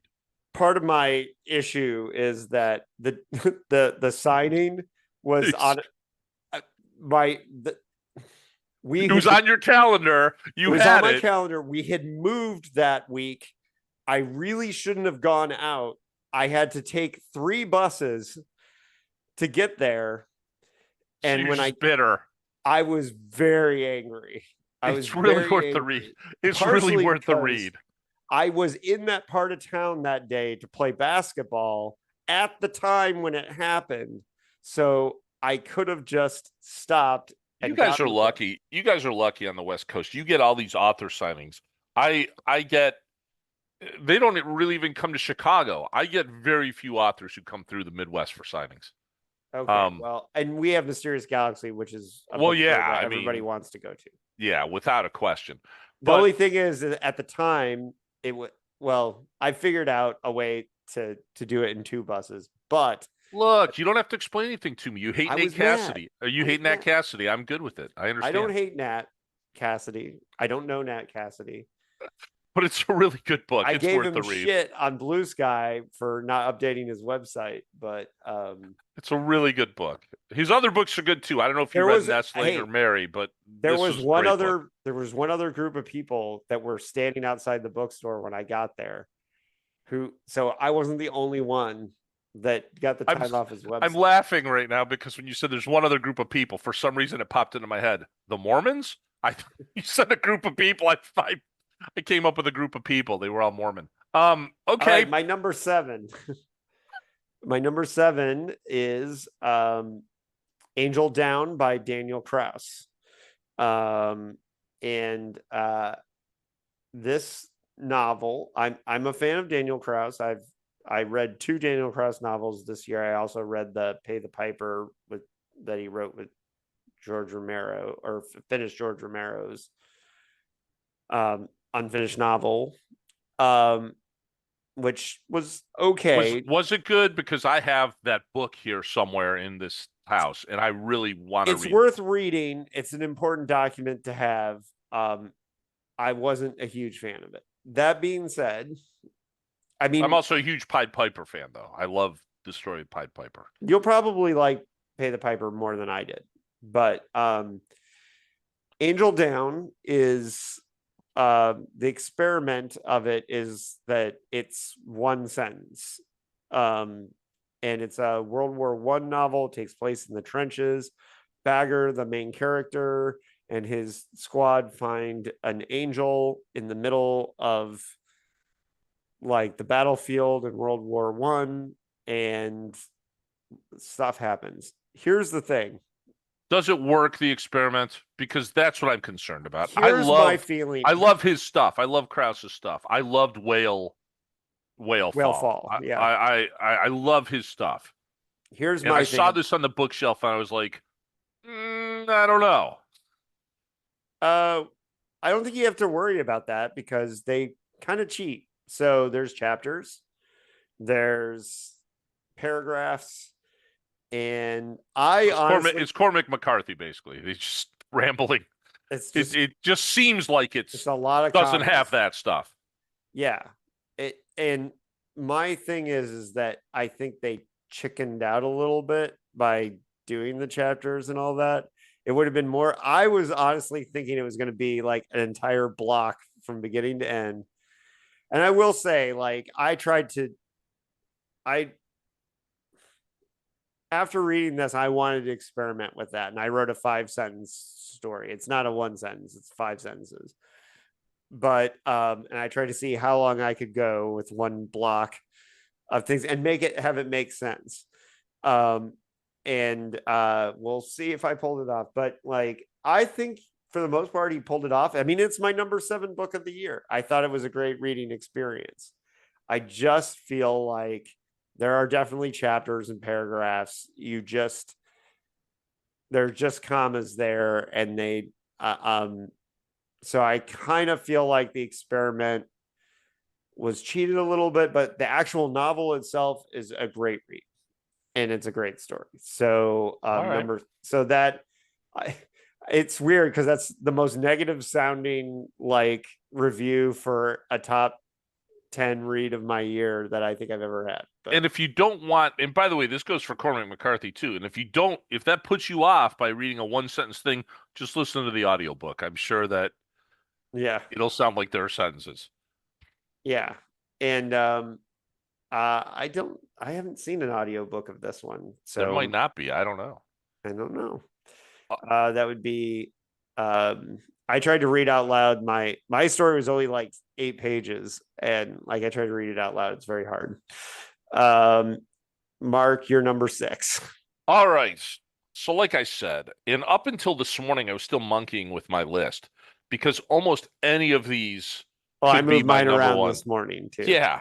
So this is 2 books, really. And it's kind of a cheat because I read the first one, which came out 2 years ago, and I read the second one when it just came out in November. And this is in the and I don't read a lot of fantasy anymore, but this is sort of fantasy sci-fi. The second book is definitely sci-fi, I would say. And that is Will of the Many, and that's the first book. The second book is called Strength of the Few by James Islington. And this book, they're both huge books. The first book, I would almost say, is an academia book, sort of takes place at a school. What it is there's this society called in this world called Res. And it's a strange place because there's a class system where you give part of your will, which is your strength, to someone higher up than you on a different level. And therefore, the weak get weaker, the strong get stronger. It's pretty common thing that you'll see in books. And it's all about this one character who is a former prince of a kingdom, and it's not medieval. If anything, it's Roman, of a kingdom that was taken over by what is called the hierarchy, which is the big government that uses this system. And he obviously is in disguise, and he gets adopted, and he gets sent to this school by someone who is high up in the hierarchy because this guy's brother died at this school, and he's trying to figure out what's going on with it. That's the sort of setup for the first book. I don't want to tell you really a lot about the second book, except it goes pretty hard sci-fi-ish, and it's pretty ingenious what the author does because the second book, at the very end of the first book, the story splits off into 3 different points of view by the same character. And I don't want to even begin to explain how that happens. It's the same character, but he has 3 different points of view of the same events happening. In the second So book, it's a weird new take on Rashomon. but it's the same character. Yeah. That's the thing. He shouldn't have 3 different points of view. Uh, but that's explained in the second book why he has 3 different points of view, and then it's the same character in 3 different worlds. Maybe I don't know how you would even explain it. They're both huge books, great books, very fast reads. Fastest 800-page book I read until we talk about the next book that I'm going to talk about. Uh, but it was very good. I definitely would recommend it. If you like, there are a lot of people who are disappointed in that second book, although a lot of people like it better than the first book too, because there are a lot of people who like that sort of Harry Potter, dark academia. I'm going to a school, I've got to solve a mystery. I The read second one of book, those this year, the library at yeah, Hellbore. was that good? I've heard It was it was good. a very good book. Didn't make my list, but it was very good. Yeah, so people love that. That's some people's jam, and they're upset because the second book totally goes away from that, and it should. Naturally, the story takes you in a different place. Um, Definitely worth reading. Will of the Many, Strength of the Few. It's going to be 4 books. He'd like to finish it in 3 books. but it's probably going to be 4 books. I had never read this author before. I'll go back and read some other stuff. He's written some other fantasy stuff before. Fantasy slash sci-fi, I would say. It's not just like straight sword and sorcery stuff. So there you go. That was my number 6 book. All right. My number 6 is one that uh, is the biggest argument for independent publishing. This is a book that should be a very popular mainstream thing. It should be out there, but it's not. It's an author, of course, who I think is very underrated. Now, I am biased. He is a friend. I have been hearing about the alchemy behind this book behind the scenes for probably close to 2 decades because this has been a work that this particular author has been um, gelling together for that long. And I can tell you that I was very nervous to read this because I was very worried that it would not live up to the internal hype that I had for hearing about this book for all this time. This is A New Tomorrow by Cody Goodfellow. Now, Cody is a good friend. I have not read Cody in a while. I do love Cody stuff, though.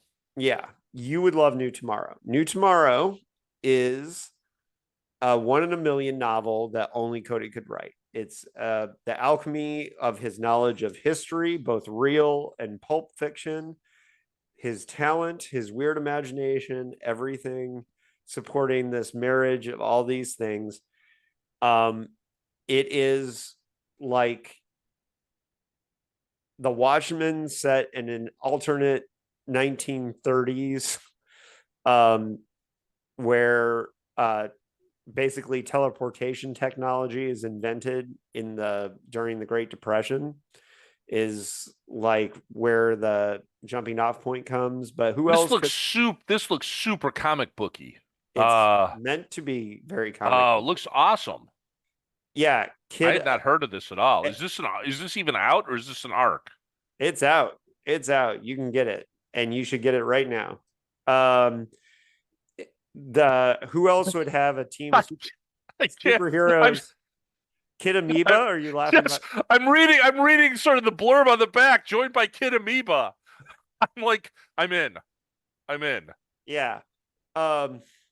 Great villain. To me, this is a complete and unbelievable triumph. I have said this many times. The fact that Cody is not a household name in horror with a bunch of contracts from New York publishing houses and is a crime against weird literature. I do not understand it. I don't like everything Cody's written, by the way. So, like, I can be honest about things like his Aztec stories. I'm completely bored by his high arboreal stories. I can't fuck with. But when he Yeah, was, but Radiant Dawn, those books, Ravenous Dusk and Radiant Dawn are pretty damn cool. they're amazing. Perfect Union is a masterpiece of horror. And then he's got weird, hilarious books like Repo Shark that are pretty fucking great too. But New Tomorrow by Cody Goodfellow. This easily could be number one on my list. All these books were kind of noted in here for. It's funny. This is the one I most moved up because I originally had it lower on the list, and then, a part of me really this was in a way the most fun book I read of the year. So this is the most fun I had reading. And that's partially because I just think some of the books ahead of it are there for particular reasons. But New Tomorrow is the most fun I had. And this was the one that I was going to tell you, Mark, you have to fucking get this. Yeah, it looks like a blast. I mean, it really does. It's right up my alley. It looks almost like, and I don't know if you ever read Hellboy, the comic book Hellboy, Yeah. but it's just, you know, pulp heroes basically, right? Yeah. Um, like Yeah. stupid pulp, like Amoeba Boy, Amoeba Man, or Amoeba Boy. Kid Amoeba. Kid Amoeba. Okay, yeah, it's fine. There's also the Haywire gang, which is a gang of triplets, superpowered triplets. So, but you'll see that, like, and Cody's, I just, he worked on this one for. I first heard of New Tomorrow, like he first told me the concept of it, like literally 20 years ago, and so I had a lot of internal hype to live up to. And I honestly didn't feel like there's any way he could match like what I felt like he was saying, and he did. And it's even better than I thought it would be. So on that level. All So right. you're number 5. My number 5 is one that was on last year's list for you. But I texted you, and I'm looking at the text right now in April of this year, going, I'm in the middle of reading this, and holy shit, you were right. And that is Incidents Around the House by Josh Okay. Malerman. Yeah. And very rarely will I put a book down there that you've already read, although my number one is one that you already talked about last year because you cheated last year and used an arc. But Incidents Around the House, I love horror. And I was very skeptical going into this, and you know exactly why I was skeptical, because everyone was skeptical when they heard It's an this experiment. particular concept, which was, let's write a horror novel from the point of view of a little kid, and not like a 10-year-old kid, like, I don't know, how old's that kid? Like 5, 4? Yeah. I don't know. Um, and this is, and you talked about it last year, so I won't go into it, but it's about a little kid who, No, give your point of view. oh, my point, so it reminded me, and I just told you earlier, I didn't like elevator pitches. It reminded me a little bit of Coraline, but a much darker version of Coraline. And it's basically about a haunting that happens where this little kid sees other mommy. And there is a point in this book, and books don't scare me, and books typically don't make me go, holy crap, that was a genius paragraph. There's one scene in this book where the kid is talking to the mom, and then you realize she's not really talking to the mom, she's talking to the other mom, but the kid doesn't realize she's talking to the other mom because it's told from the kid's point of view. And I was just like, kaboom. Yeah. The experiment, he nailed it. He nailed Yeah. what he wanted to do with it. It was, and there's another scene in there where the kid's sitting on the mom's lap? There was another scene in there that, again, just blew my mind as a horror thing, going, that was truly haunting, what he wrote. Yeah. What are your thoughts? I mean, I don't remember what you said about it last year, but Well, I the was like, thing about I'm going in to this a thing little about bit differently. Mallerman is that But wow. Mallerman is and I had this funny exchange about Mallerman with Anthony Trevino, my old co-host and co-writer, where Anthony got really mad because I said Mallerman was underrated. And he was like, he's a best-selling author and he's got movies made from all the, and I'm Well, like, and they're making a movie out of this, right? With and Jessica it's called Other Chastain. Mommy. Yeah. Yeah. Yeah. With Jessica Which Chastain. I don't know how they could make. That's part of the problem with what that movie will be, I think. I mean, that movie may be fantastic, They may but have, well, Mallerman, Josh says he thinks they figured it out. They figured out. I don't know how you figure it out, because the way this book is written is key to the scares, is key to the plot progression, is the key to you going, well, why wasn't that? Come on, man, that's a leap. Why wasn't? Oh, wait, Yeah. it's the point of view of a Well, 5-year-old. Of course, well, they wouldn't understand that concept.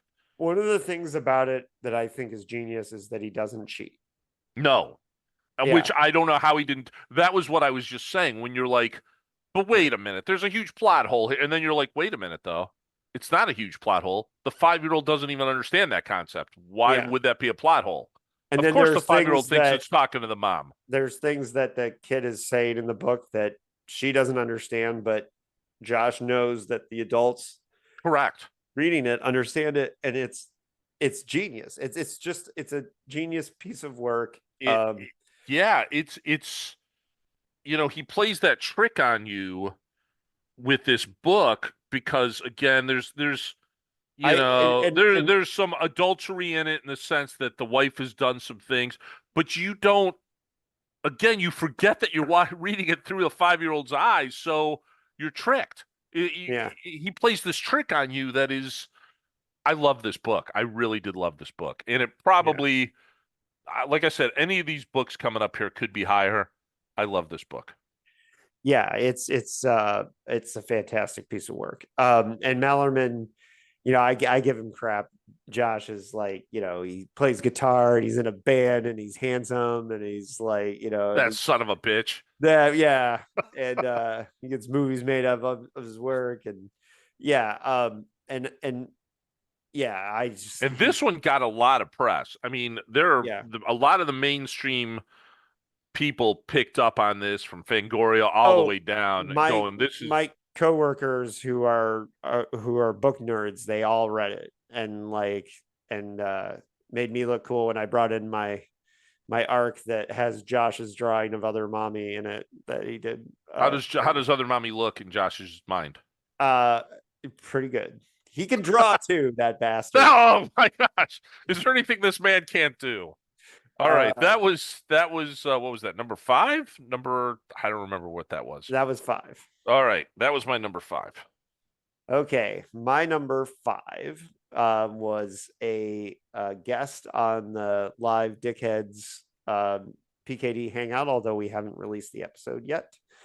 And it was one of the most well attended live episodes that we had, and that is All That We See or Seem by Ken Liu.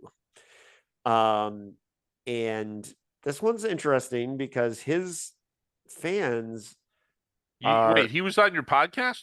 he was on the Dickheads, Oh, okay.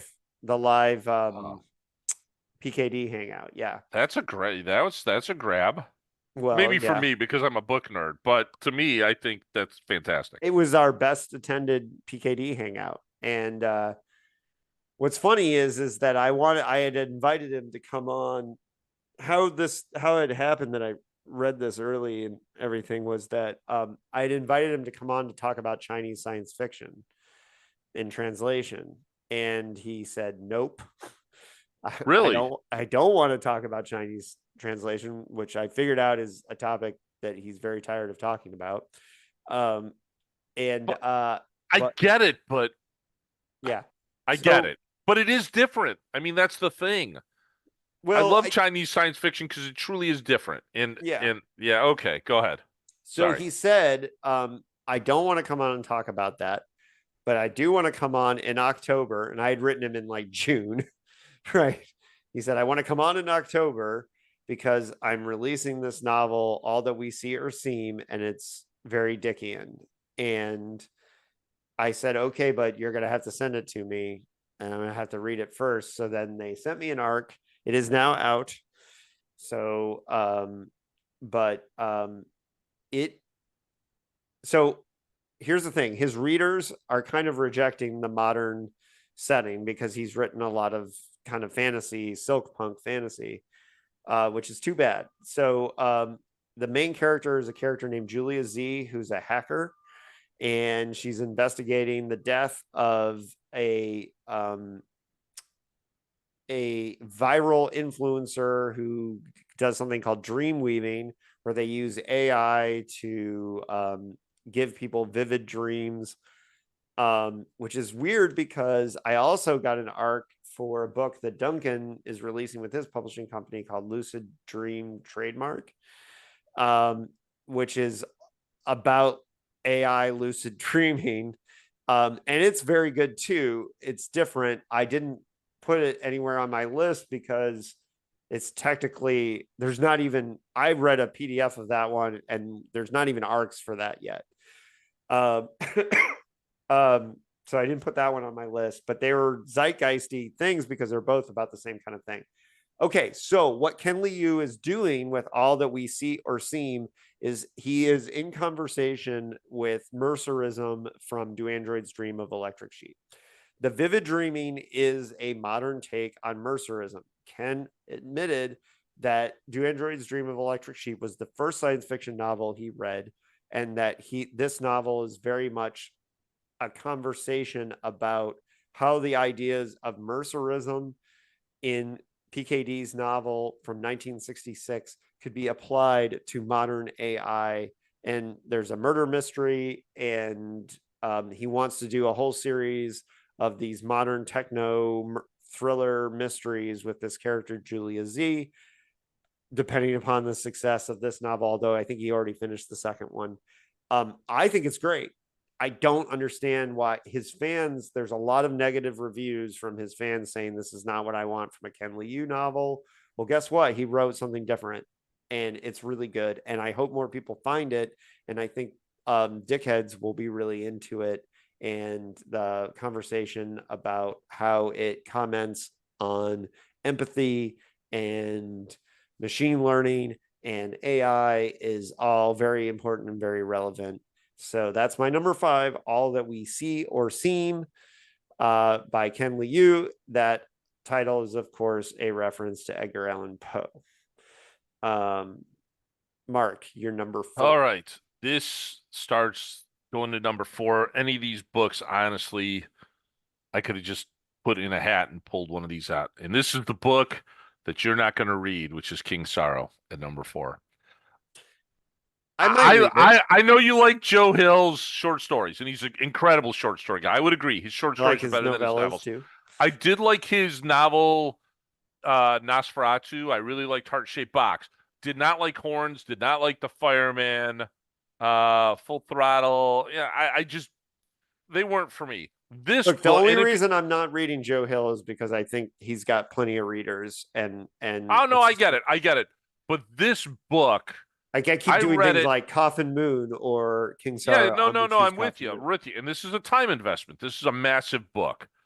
And what this book is about, King Sorrow, is about six. I think it's 6 friends in high school who are all going to go to college. And one of those friends works at a library at a college. He might be a freshman, I think, at that point. And his mom is in prison. And it's in some ways almost a setup like It. And it's done that way on purpose.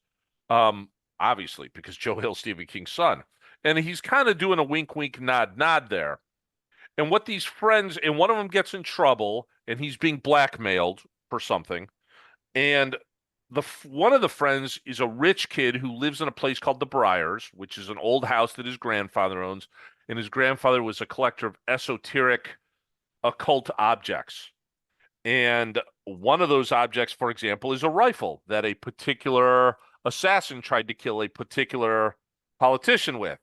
And that politician's name was Greg Stilson. But that's just a wink, wink, nod, nod to his dad's story, which is kind of cute. That's fine. And then you're like, oh, okay, I see where this is kind of going. But you don't, because what they end up doing is the way this guy's being blackmailed is he is told, you work in a library at a university, go steal rare books, give them to me. I've got someone to go sell them to. Steal me $60,000 in rare books. Anyway, one of the rare books he steals, but before he turns it over, is this old book basically of arcane rituals and witchcraft. And they're screwing around. And these kids are kind of spoiled. Some of them are rich, some of them aren't. They're friends. And they're like, hey, here's one. We can actually summon a dragon. Well, okay. So they go through the ritual and they freaking summon a dragon. And this dragon's name is King Sorrow. And he comes from a place called the Long Dark. And he's a little tiny dragon. And King Sorrow goes, look, I'll tell you what, I will help you out and I'll get you out of this problem. But you've got to tell me who to kill, a life for life. You got to tell me who to kill by Easter and I'll kill them and I'll solve your problem for you. So they do. They summon the dragon. The friends are all together. They're like, yeah, okay, well, we're going to kill the people who are blackmailing you. So... And again, this is in the very beginning, so it's not like I'm spoiling anything. And they do. And then King Sorrow's like, all right, that was great. Just remember, next year you're going to tell me who to kill. And they're like, whoa, what? Every year? And he's like, oh, yeah, that was the deal you made. So this is a multi-generational story because it lasts over like 30 years. And yeah, they have to name someone, and they're trying to solve the King Sorrow problem because if they don't kill King Sorrow, if they don't kill someone, he's going to start killing them.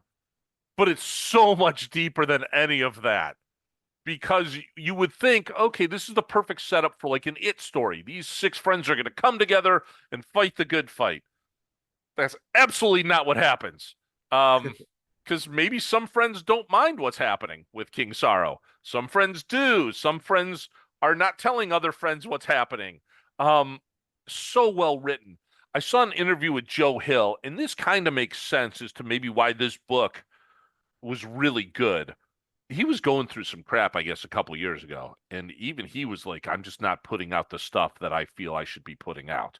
And this is kind Mm. of a return to form for him, much like you kind of see with his dad after his dad was going through what I would consider the period where every book was the exact same book for a long time when he was drinking. Um, and he emerged from that with Misery and some other stuff, which I ended up thinking was very, very good. So King Sorrow, it is an investment. It is about 800 or 900 pages long. But you're right, he's got more than enough fans. Well, But if you're and it's looking not. for I a enjoy. good, I different thing, it's Yeah. it's not what I expected. When I walked into this book after the first 100 pages, I was like, all right, what he's setting up is why is he doing this? His dad has done this a million times. Group of underdogs fighting the good fight.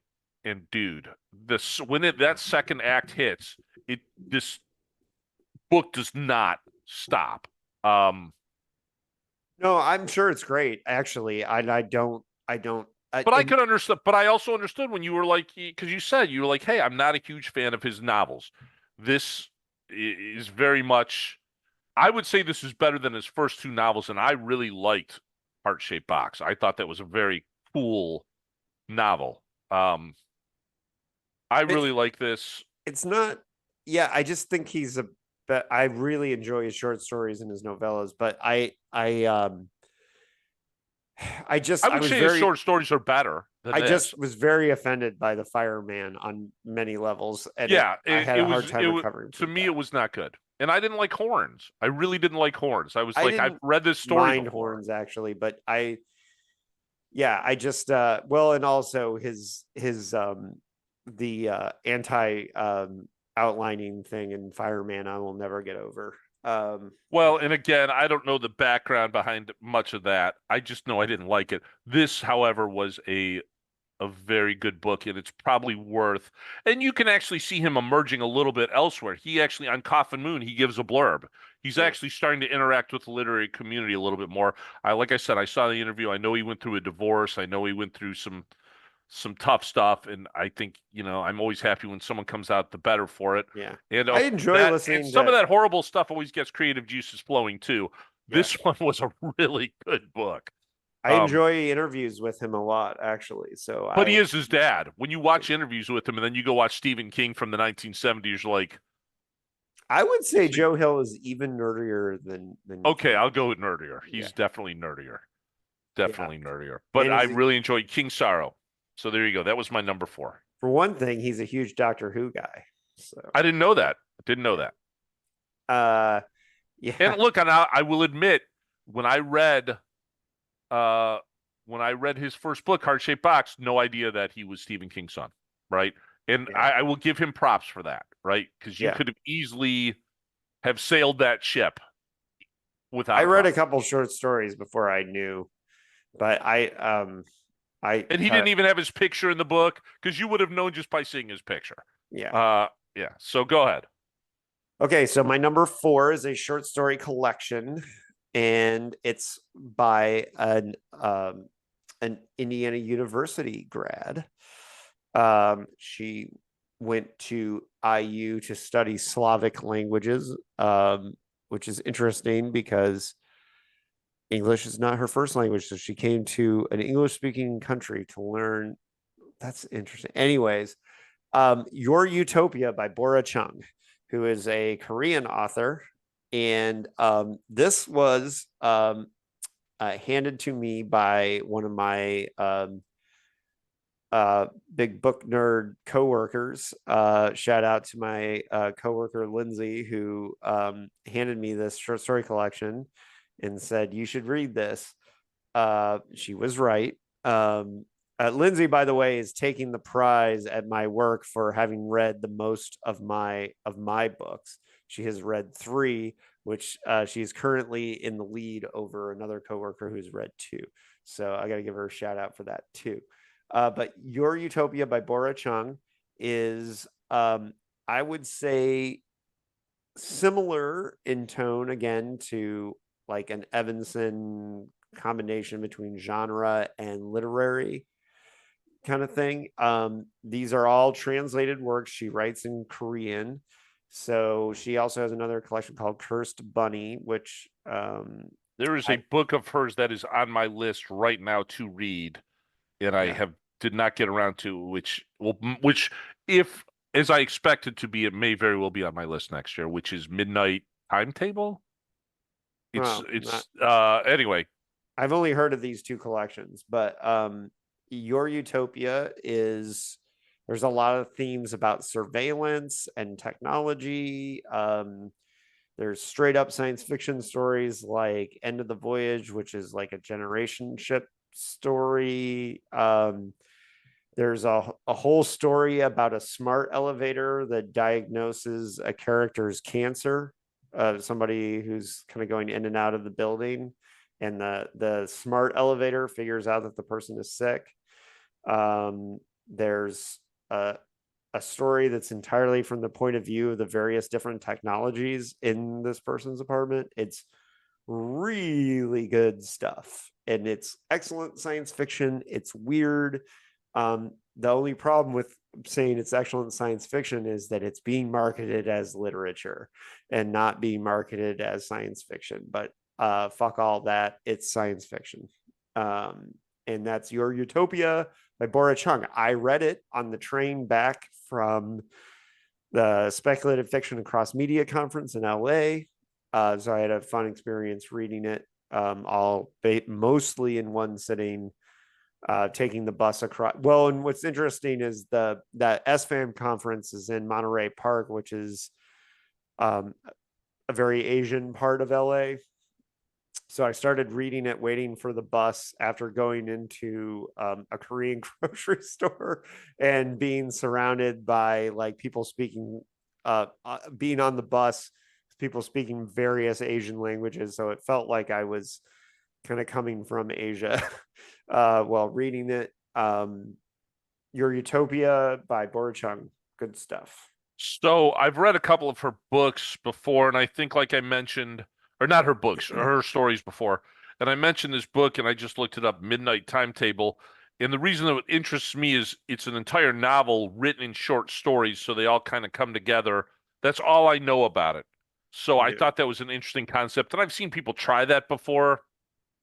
So Well, yeah, I'll Cloud definitely give it a Atlas. shot. Cloud Atlas. Yeah, I mean, it doesn't happen successfully very often. Let's put it that way. I'm reading one right now that's basically Cloud Atlas of Thailand called Bangkok Wakes to Rain. That's what I'm reading right now. I'm 200 pages into it, so I'm not. That's my current read. So All I'm right. reading one like that.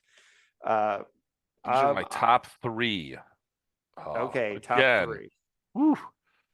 Uh, this book, when I read it, really blew me away. I did not know what to expect. It was this guy's first book. He's got another book coming out soon. I'm excited by it.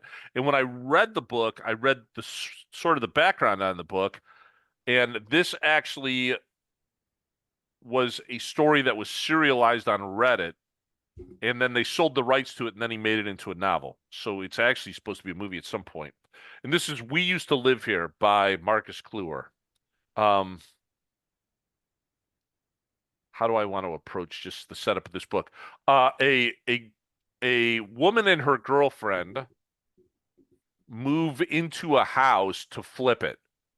So they're going to redo it and flip it in a small town. And the book is told in 2 different parts. There's sort of a documents part, and then there's the story part. And as you go through the story, you're getting these documents from some government agency or somewhere. Actually, you know what I think it is? It could very well be from a website with conspiracy theories on it, and it's referred to as the old house theory. And so what happens is they're starting to do this thing, and then there's a knock on the door one day, and it's this guy and his family, and this guy's like, "Hey, I grew up in this house. Can I come in and take a look at it?"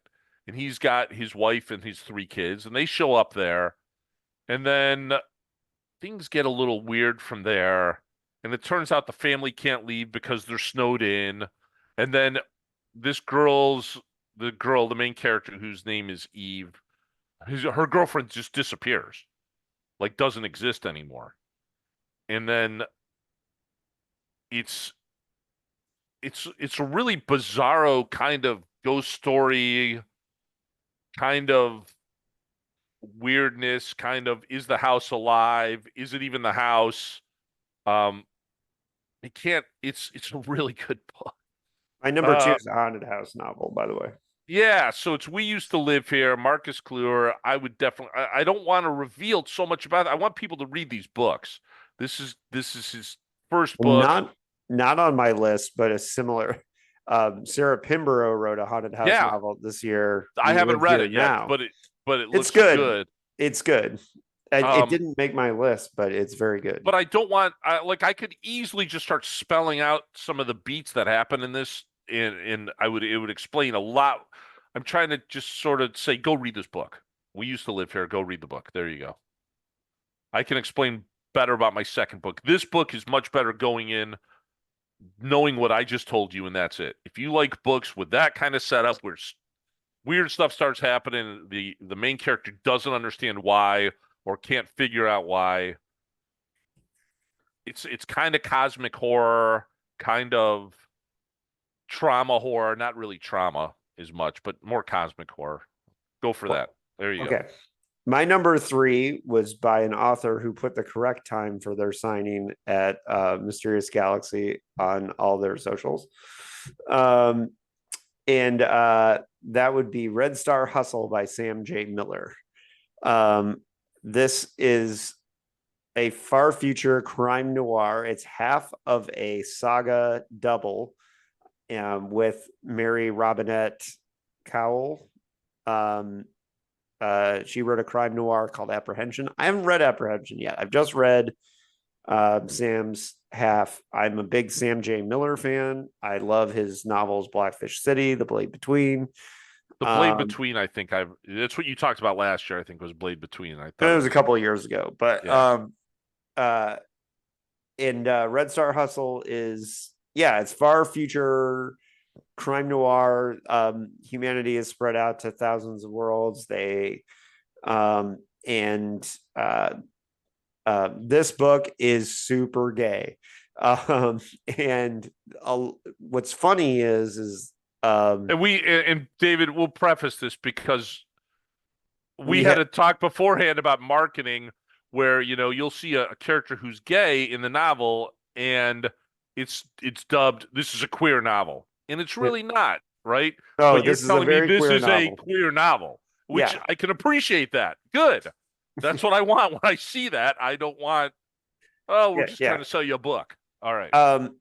So one of the things that I've seen is there's been a lot of negative reviews of this book because of quote graphic sex, and I think the only reason why we're hearing that is because it's gay sex.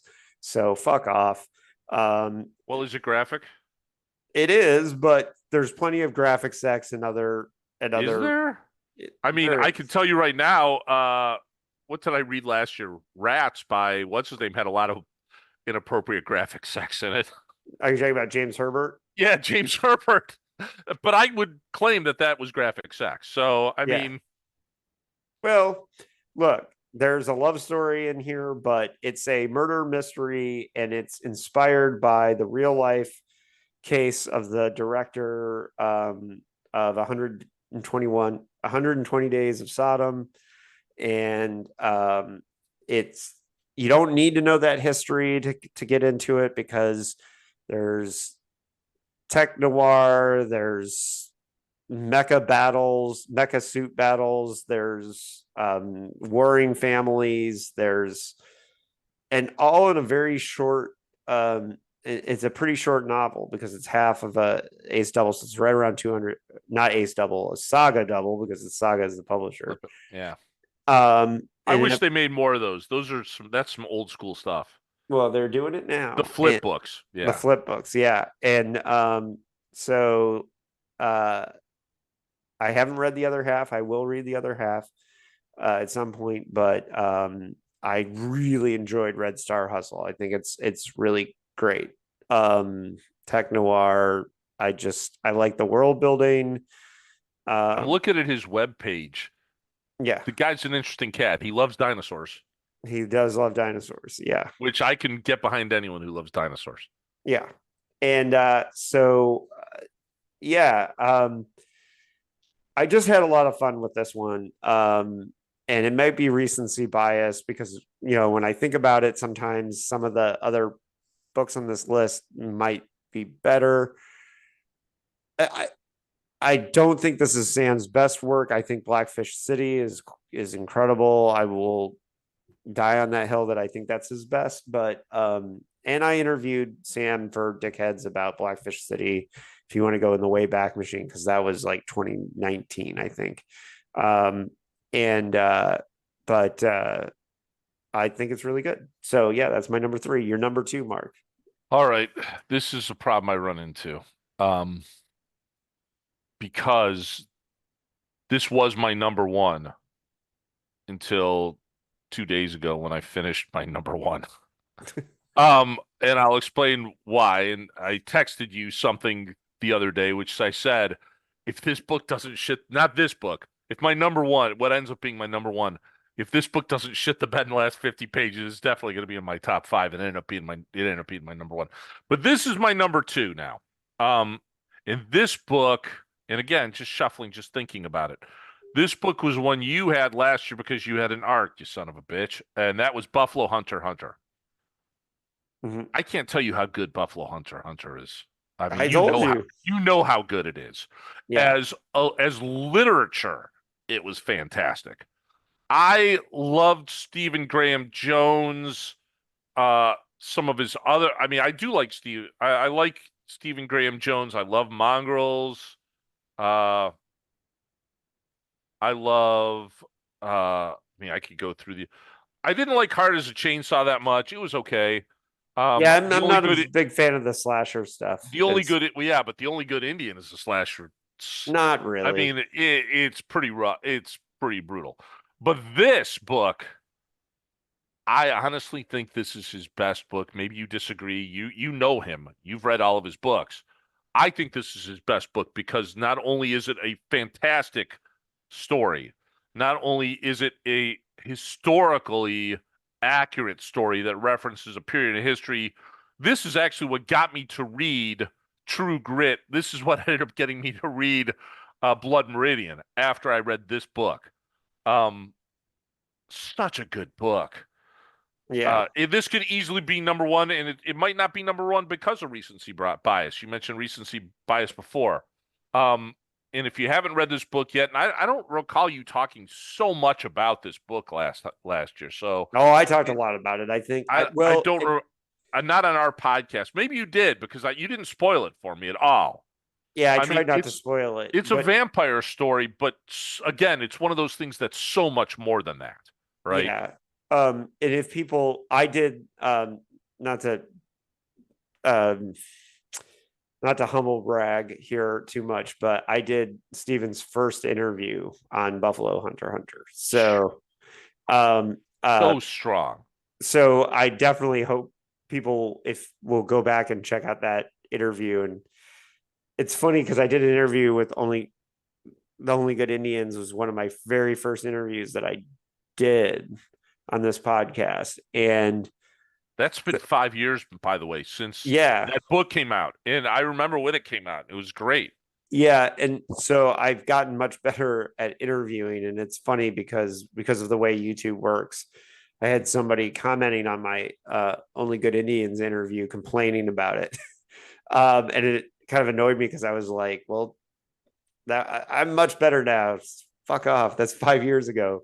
But the Buffalo Hunter Hunter interview, I'm very proud of, and that was right after I read it. So I have, if you want to hear what I have to say about that, that's probably the best place to hear what I have to say about it. But what I like about it is the same thing that I like about Incidents Around the House is that it doesn't cheat on the first person. No, no, it And really doesn't. And it starts just just a Native American named Goodstab, and he comes to a pastor, and this is what the 18 no 1900 early 1900s maybe, Yeah. and he's confessing kind of, and he starts telling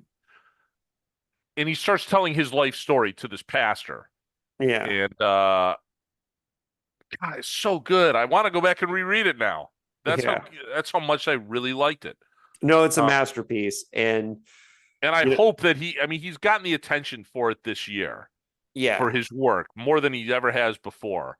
And Has he? Stephen Because I think he got a lot of attention for going Mongrels, I good. think he got a lot No, only good early Indian. on. It was only good Indian that he got. Really? Yeah. Yeah.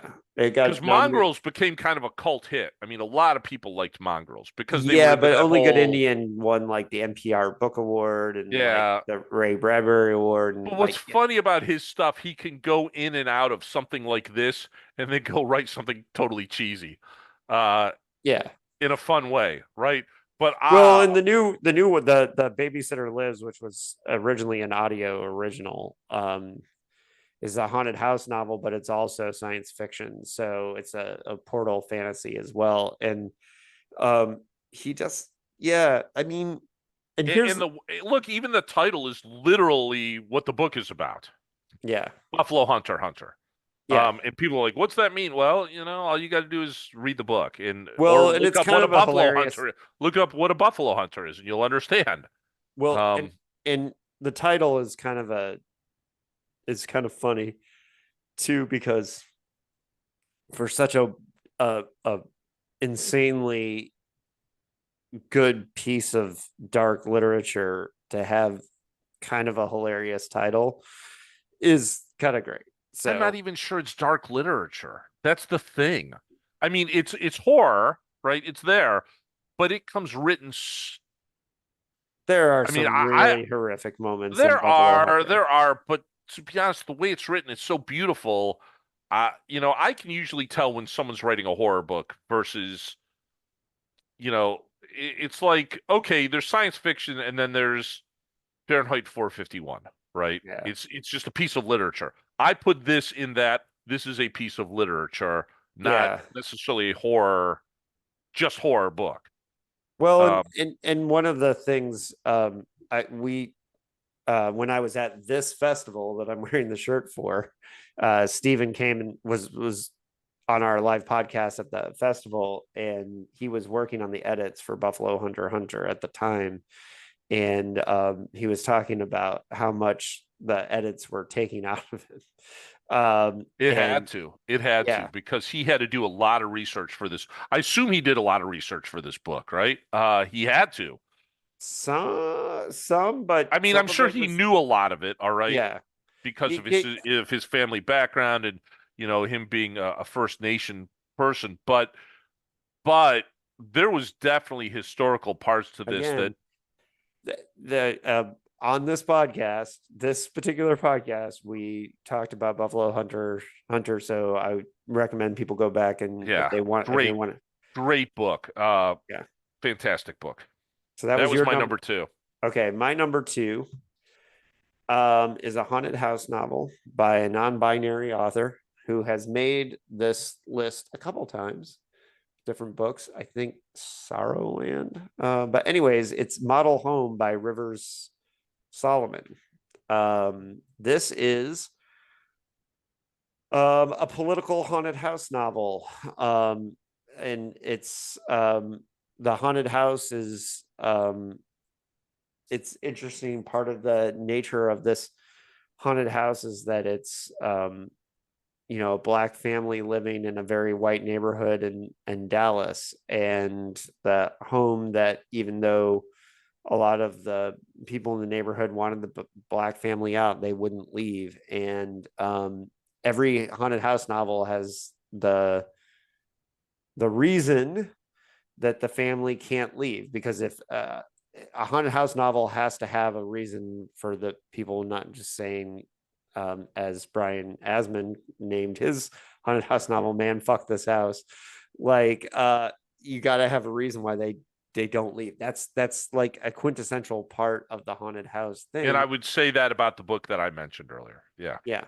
and so the thing in this novel is that the political statement of I'm not going to get run out of this neighborhood um, because of our race. And so a huge part of this model home haunting is that um, the haunting affects the family in ways where they become victims of abuse in a way that it goes far beyond the house. It goes into like the way they grew up affects the way that they live their lives. And you want to talk about graphic sex scene. There's a sex scene in this book that's one of the most horrific things I've ever read, ever. And it's a sex scene between a closeted person and it is honestly one of the toughest couple pages I've ever read. Like it's brutal. It's hard. It's not for the faint of heart. And it's I mean, it's part of the sauce that makes this book like a truly effective haunted house novel and one of the best haunted house novels I've ever read. And in 2025, it's an original take on the haunted house. I'm not sure I would recommend this for everyone as an experience. But if you are enticed by the idea that there's And this one you're saying is actually a graphic sex scene, yeah, not just being said as a graphic sex scene. no, Um, it's well, and sex is questionable. questionable as far as is it rape? Is it something? I it's there's this book should have. I mean, if there was ever a book that was an argument for trigger warnings, it's this one. And I really loved Sorrow Land by River Solomon. River Solomon, they wrote one of a generation ship novel a couple years ago called The Unkindness of Ghosts. And The Unkindness of Ghosts was an interesting case for me because when I was reading it, I hated the shit out of that book. I could not stand it. And when I started writing the review of the book, I decided it was good and that I was wrong. And that is a rare thing to happen for me because I started to write that review. I started opening up the book to find examples of things I hated about the book, and rereading it the second time, I ended up rereading huge chunks of it again, and then I decided I was wrong and that the book was good, and that's River Solomon's generation ship novel, The Unkindness of Ghosts, which is more surreal than science fiction. Just warning, because it's about plantation. It's about the plantation South, but it's set on a generation ship. But if you're looking for it to make sense, it won't. But it's a metaphor. That's all it really is. And then so model home, yeah, just crazy good, crazy good. So you and I talked about this before, and you recommended it to me. And this is sort of my Nat Cassidy equivalent because I had this reserved at the library, and I went out of my way to go to the library to pick it up, and they couldn't find it. Model home. And yeah, and in the end, I was like, screw it. I'm not gonna get it then. And so there you go. It's So sort of like they set the hearing or they set the signing at the wrong time. I'm not gonna read it. I'll yeah. go back and read it. I just never Oh, got I'm around gonna to read the back to Nat getting it. Cassidy one eventually too. I'll just have to get to this. This looks good. Yeah. All right. So, all right. Your number My one. number one, and I did not expect this book at all. This book is called Lucky Day by Chuck Tingle. I didn't expect this book. I've not read Chuck Tingle's other books. Oh, which Bury Your is Gaze is Bury Your Gaze, incredible. which is supposed to be great. I think you had it last year. Yeah. And I did not read Camp Damascus, but I will go back and read it because I this is just the first one I picked it up going, okay, let's read it. And this is did not expect this. This was, and maybe it's recency biased. This is the one I said, if this doesn't, it could crap the bed in the last 50 pages. It didn't. It's about a woman who is a professor in probability, and she is going to uh, come out to her mother, and her friends are at this. They're at a brunch. And she's going to come out to her mother that she's bi and she's with this other woman. And right when she's about to do that, well, she does come out to her mother, and her mother's like, you're in a phase, blah blah blah. But right when she's about to do that, some weird crap starts happening. Like she looks out the window and fish are falling from the sky. And then she sees a balloon from a parade float floating by, and there are people tied to it dead. They're just hanging there. And then a monkey with a typewriter comes running down the street and is murdering someone with this typewriter. All this weird shit is happening at this one moment. And it turns out that 7 million people die on that day in what is called the low probability event. So all the things that are improbable but not impossible seem to happen at that moment, at that day. A car with a giant fish in it comes through the front of the restaurant, basically cuts her mom in half. This is why I was afraid it was going to crap the bed, because I didn't want this to be a book about trauma. I didn't want it to be a book about anything other than why the hell did this low probability event happen? And that's exactly what I got out of this book was why did this low probability event happen? About a year later, they've set up a organization called the Low Probability Event Commission, and there's a special agent who shows up at her doorstep, and he's like, "Hey, I'm investigating low probability. I know that you are a probability professor. Let's go solve this problem. Why did this happen?" And it turns out, and they go to a particular casino because they think the casino's involved in this. And it turns out to be this super cosmic reason and a horror thing and about probability and existence. And it's a short book. I thought it was freaking fantastic. And it landed the ending. It didn't shit the bed. It didn't come out with, well, this was the reason. And look, the whole reason is, you always had the power to go home, Dorothy. There was no Deus Ex Machina. It literally, Chuck Tingle, Lucky Day, read the book. Like I said, recency bias because I just read it. I just finished it. I picked it up, I think, last Thursday. And I was like, I'll just read this book. I had no clue that I was going to fall in love with this book. Yeah. Okay. It hit all my, it You hit my think that was cosmic better than dread. Buffalo Hunter? Different, totally different. So that's the struggle I had. Yeah. Totally different book. Me describing this, I just made this sound very corny. It's not corny. Yeah. Me describing this, two totally different books. Buffalo Hunter, it's certainly not better. By the way, none of these things are better than Blood Meridian, in my opinion. Right. Buffalo Hunter, it could have been one or the other. It's just, do you want vanilla ice cream or do you want chocolate ice cream? That was what it came down to. I'm just, because Buffalo Hunter was my number. It was your number two last year. Yeah. Because I put Skin Ship cheated because you had an arc, and I'll just keep saying that because you cheated because you had an arc, and I couldn't have read it then. And this probably would have been my number one last year, but it's a different. I had a number two too because I had Skin Ship by James Reich. Oh, that's right, you did. This just hit all. It gave me all the feels. It just hit everything I needed to happen.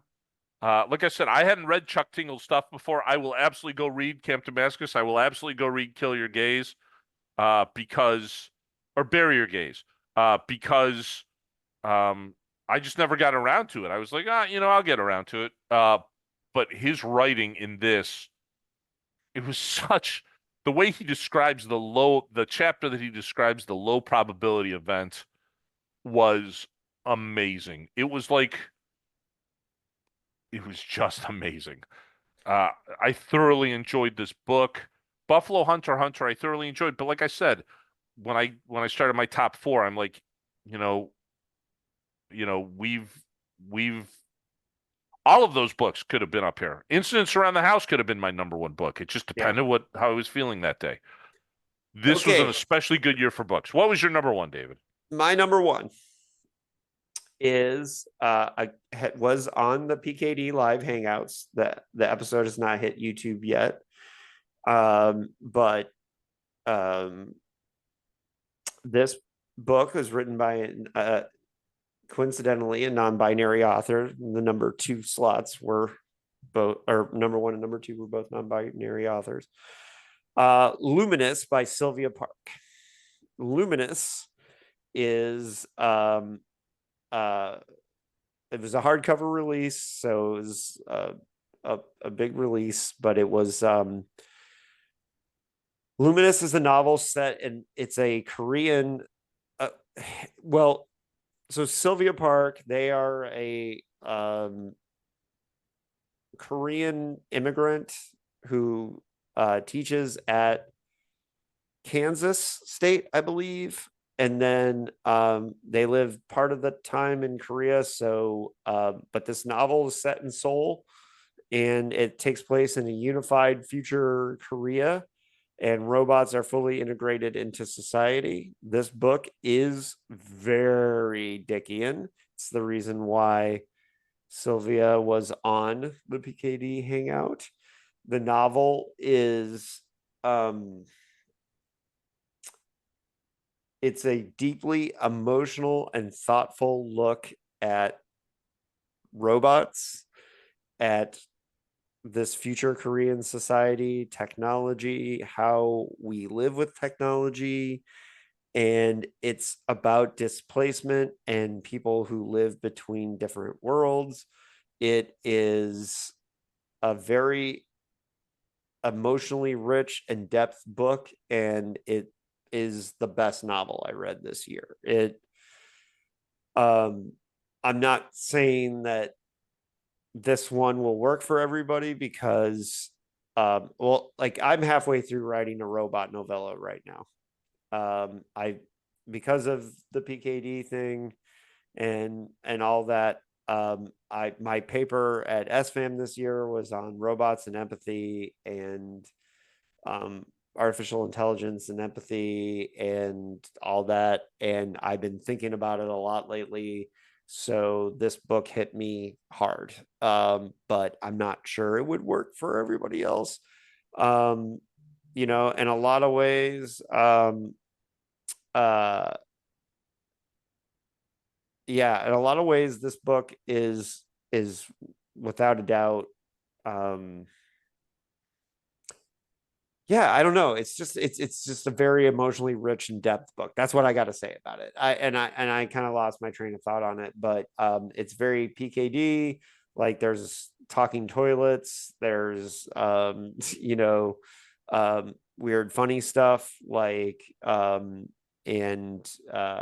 Sylvia, when they were on the Hangout, talked about Ubik as a huge influence. Ubik's a huge influence on a lot of writers. But this one was really great. I And would say this, by the way. Ubik, I think there's some Ubik in Lucky Day. yeah, I think you're right. Ubik, I mean, it's just, I don't know.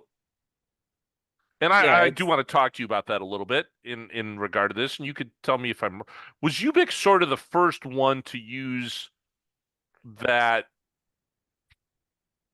I don't know, what I would call the Ubikness. Um, that sort of, I mean, you know the history of sci-fi much better than I do, right? okay. Was there something that Dick pulled from to write Ubik?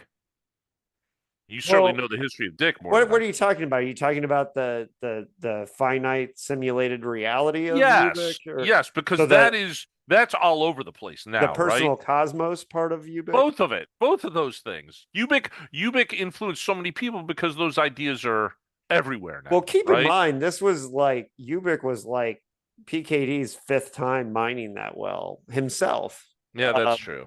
That's I mean, true. Was the Ubik first before or after Time Out of Joint? after, it was a decade after. Okay, well there you And go. He mined himself there too then. well, the first Kinda. time, different, because there is a real world in Time Out of Joint Is there? subjectively. I mean, there is. There There is. is, A there is, real world, a real physical world, you would say. yeah. Um, there is no simulation of reality in Time Out of Joint. Well, there is, but Exactly. That's it's what I'm saying. manufactured It's a by it's a people. physical world, Yes. not necessarily. No, the first time he did that idea was Eye in the Sky. Okay. Eye in the Sky. All right.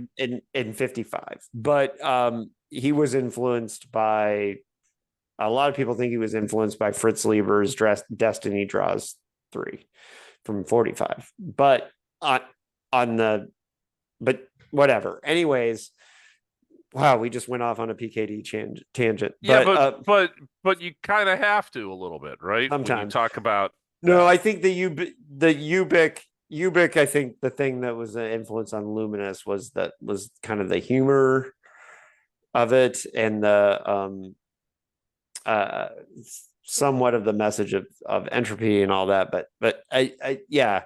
Well, look, and each time Phil did private personal cosmos stuff, he was exploring different things. And Three Stigmata is a personal cosmos, Maze of Death is a personal cosmos. Like uh I mean, he repeated that theme many times, so, and gave himself shit about it, you know. uh I'm sure he had conversations with himself about it. Let's put it that way. Yeah, well, and we've, like, with the PKD scholars, we've recently been having a discussion about whether a Maze of Death is like basically um, about an AI data center. Um, it kind of is, but whatever. Anyways, so Great book is you as you were saying. yeah. So Luminous, yes, was my number one, and Luminous, I heard it covered on NPR, so there's some attention out there to it. I don't know that it's the success that it should be, but uh, and I did hear Silvia on the Coode Street podcast, so at least they're trying to get the word out about it too. And I know we had a guest on the PKD hangout, or somebody in the PKD hangout last week said that Luminous was their favorite read of the year too. So I'm not totally alone on that. So, and I know when the crew read it for the PKD hangout, everybody was really into it. So, but we love our robot stories there. So, but yeah. So as far as what's, I don't know what I'm looking forward to. That's the question. There's a couple things I'm looking forward to actually, and one of them I really want to get your opinion on. Yeah. So after reading this Chuck Tingle book, I'm going to read his others, but there's another one coming out which looks good. But I'm really interested in what you think about the new Paul Tremblay book that's coming out, which is Dead but Dreaming of Electric Sheep. Yeah, it's I I don't know anything about it, but I assume I have stayed away from there's some homage in there, right? well, I mean, there is in the title, but I don't know if Paul is being particularly a dickhead. So, and he and I chatted a couple of years ago at StokerCon, and yeah, it's weird because everyone's like, you got to get Paul on the podcast, and yeah, it's interesting because I don't know beyond the title. Here's the other thing too, is like there's a lot of plays on that title. There's a Yeah, ton. Sarah Langan has one too. Well, Dead but Dead, even if you take out the Electric Sheep, Dead but Dreaming is very Lovecraftian. Yeah, That concept is huge in Lovecraft, right? yeah. Well, it Cthulhu sounds like is as Umberto Rossi would call it, a finite simulated reality, which is, the simulation stories that PKD wrote. That's his um academic term for it. I don't know. Yeah, I'm looking forward to those. You were not a fan, if I remember correctly, of horror movie, correct? Or of yeah, of horror movie, correct? No, I liked it. I just didn't think it was. I thought it was I didn't think it unbelievably was good. top 10 list material. But I. But That was an experiment that I think, and again, I I love the screenplay form that he messed around with. I'm a Uh, huge Tremblay fan, though. I love I know you do. I know you Head Full are. of Ghosts, Survivor Song. Like I thought Paul Bear's Club was better than most people did. Most I See, that's the one I haven't read. That's the one with the notes in the margin and stuff. Yeah, Correct. but this year was all about. I read so many short stories this year. I read a lot of anthologies this year. And I'm really proud of the anthologies that I'm in. I think, take out the fact that I have stories in them. I think they're very, very good. Dread Coast, which is our Southern California local one, I think is pretty top notch. It has some pretty big names in it, considering that we've just pulled from locals. It's got quite a good table of contents. And then the space horrors one, which started as a space horrors started as a conversation at StokerCon where we were like, there's not enough space horror. And then all the people that were sitting at the table make up who were having that conversation. That's all those people. So this anthology started just as a conversation between folks. And what's funny about my introduction, me being in it, is that I was the one person that wasn't there for the whole conversation. Like I walked up and said, "Hey, David, there's not enough space horror, right?" And I'm like, "Hell no, there should be way more space horror." And that's I would agree. Who's on that list? Because Mike. as far as I know, there's only one person writing space horror novels right now, and is that S.A. Barnes? Yeah, not on the list. These are all Mike McCarty, Casey Griffont, who's a great local writer, John Cohn. But I will say my story in here, Sentence to the Crucible, is my favorite short story I've written in many, many, many moons. I like S.A. Barnes stuff, but I'll be honest, I would love to see more space horror. Yeah. Uh, because again, I'm a cosmic horror. I love two kinds of horror. There are two types I like, and they're both totally opposite. I love folk horror and I love cosmic horror. Well, and all my And that's why, by the way, I love that's why I love why can't I'm wearing the damn shirt? I should have known. Event Horizon. That's why I love Event Horizon so much. It's got both. It's like, why well, can't I I will think of it? say my story of Dread Coast is cosmic horror as well. And a little bit of the one in my Black Sabbath one, but the Tales from the Motel 6 story is completely kind of goofy time travel story. So So what are you reading to kick off next year? What's the first book that you're reading, or what will be the first book that you are in the if you're in the midst of reading right now? I'm really excited to read Inter Ice Age 4 by Kobe Abe. Kobe Abe, this is a ancient translation. It's going to be a retro read. It's a retro read. This is supposed to be the weirdest Japanese science fiction novel ever written, and that's going to be one of my first reads of the year. I'm looking forward to Justin Key's Hospital at the End of the World. I think that's the name of the title. But it's a medical sci-fi thriller. I'm very much looking forward to that one. I'm trying to think of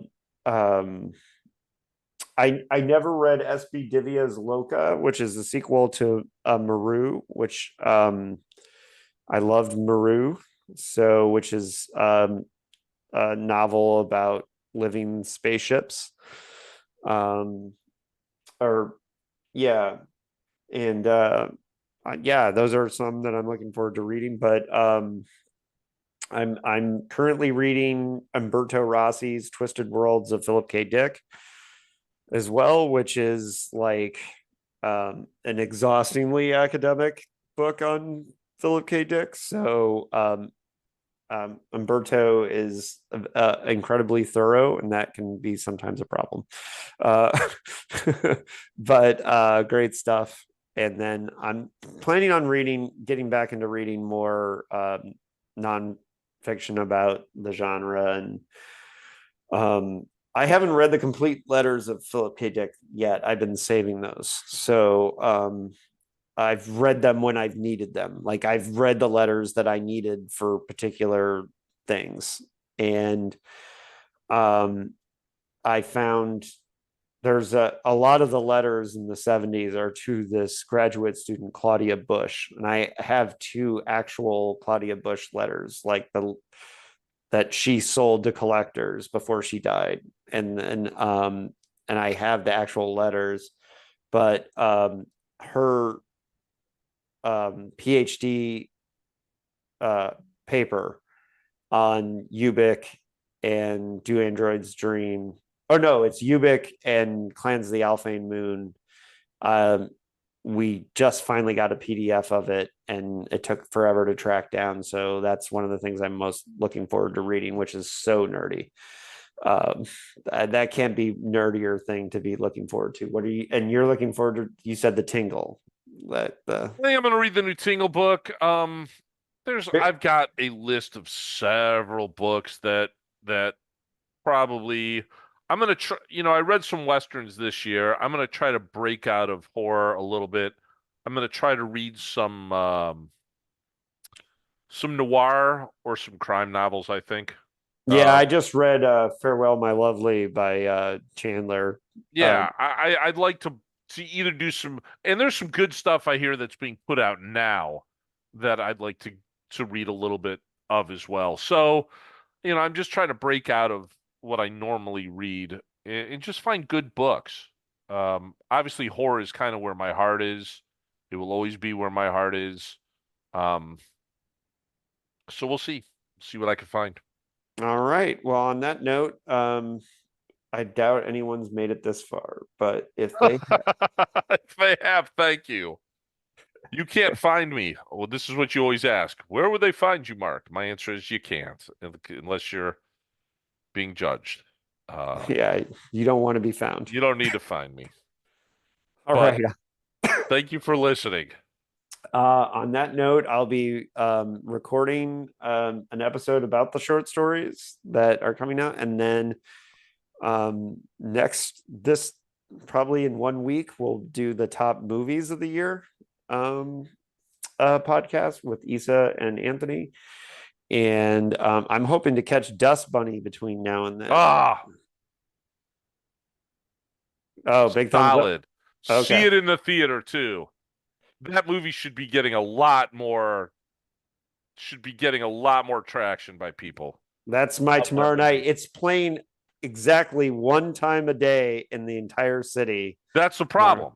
problem. It is. I walked in there cold, not knowing what it was. I knew it was Brian Fuller, and I knew Mads Mikkelsen was in it. And oh my gosh, enjoyed that. Walked out of there with a huge smile. Whole movie. Yeah, It wasn't the best movie I saw last year, in my opinion, because the best movie, in my opinion, was Life of Chuck, just because I really loved what they did with that. yeah, that Uh, was great. Well, what Flanagan did with that. But this movie made me feel like a kid again, and it's not really a kid's movie in any way, shape, or form. yeah.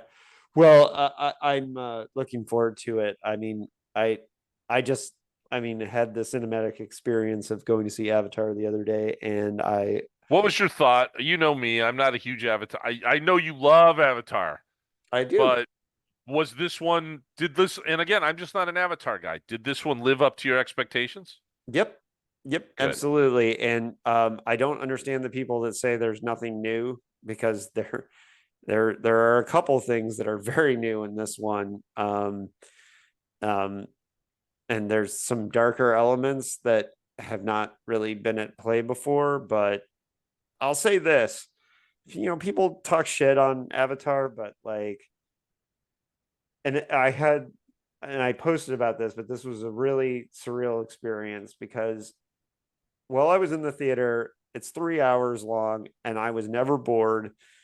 You should see it in an IMAX in 3D. The first 5 minutes, the 3D was jarring, and it took me a little while to get used to it because the first scene I was like, "Whoa, I don't know, I don't know about this," because it takes your When you brain. say it was jarring, did it just take away from what was happening, or there was way too much? It was just too much, and it looked kind of fake for a second because like it's just so real that it takes your brain a little bit of time to adjust to it.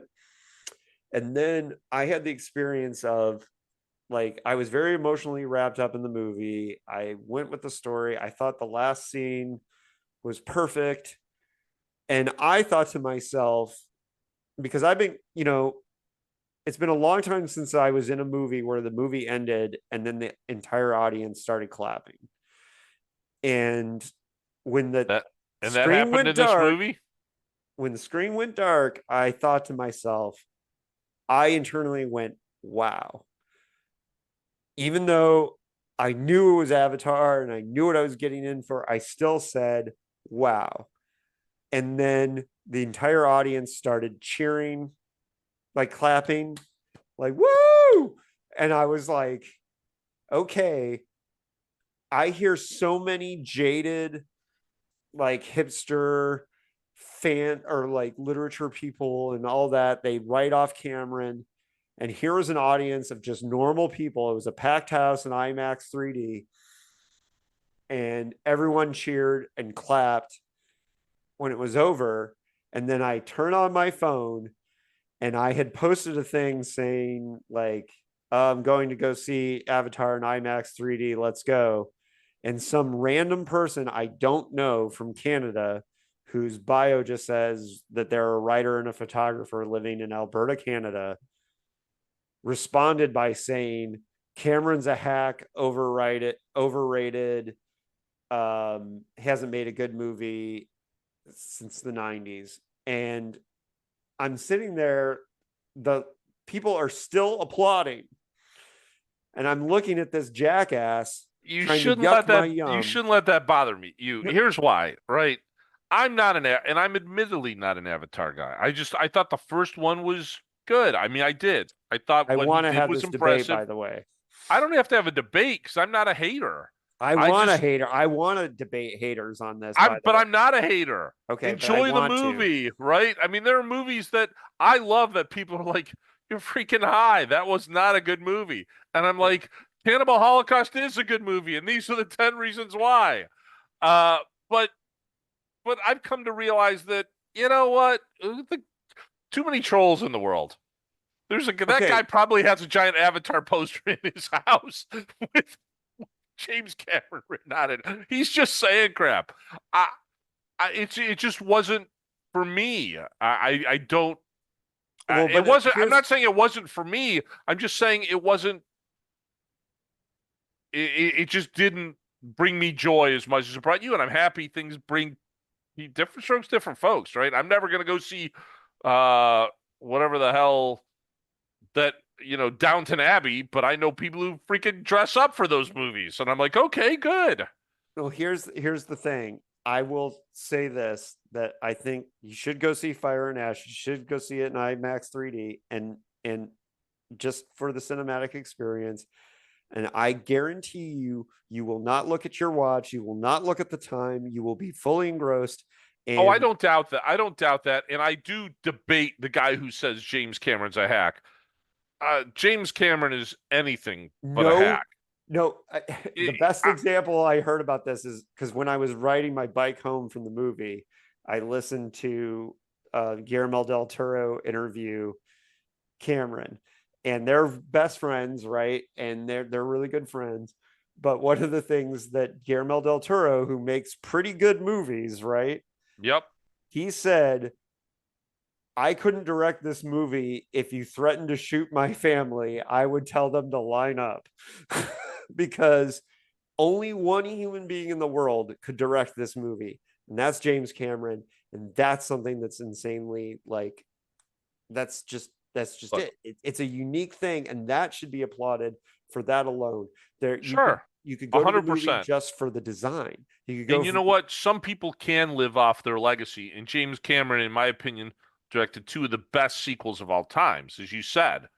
And he did it by not making the same movie. 3, What because was the I think third one? Way of Water is a pretty Oh, well, great I mean, sequel. that's true. Again, I'm not going into that because, it's just not my thing. But he did Alien and Terminator 2 by not doing the same movie, doing totally different movies than the originals was. And one of those movies was a sequel to his own movie. Yeah. So James Cameron, honestly, it's like going Yorgos Lanthimos. I get it. A lot of people don't like Yorgos Lanthimos, but hell, if I won't go see any Yorgos Lanthimos movie he makes because guy Well, just knows what Begonia he's is great, doing. but I will.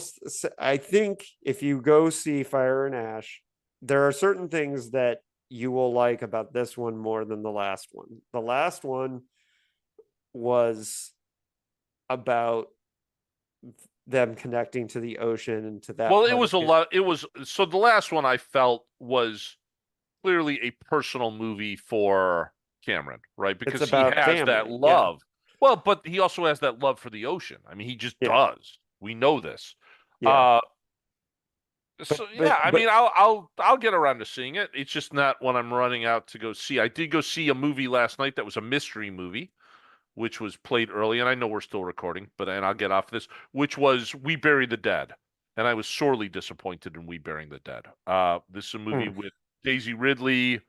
Uh, it just wasn't what I wanted. I've seen too many zombie movies where it's zombie adjacent, or there are zombies in it, but it's really not about zombie. Here's the secret: it's really not about zombies. It's about well, let's see. being And I human. loved 28 Years Later, No, even no, though that's a different story because those are the movies I like. This one, I was like, you're not doing anything original here. I mean, you kind of are, but you're really not. okay, Day of so the George Romero did that with Day of the Dead. All right. yeah. Anyway, So, but I will say, go see Fire and Ash. I think the Fire Tribe in they Avatar they are seem a little aggressive. they are terrifying.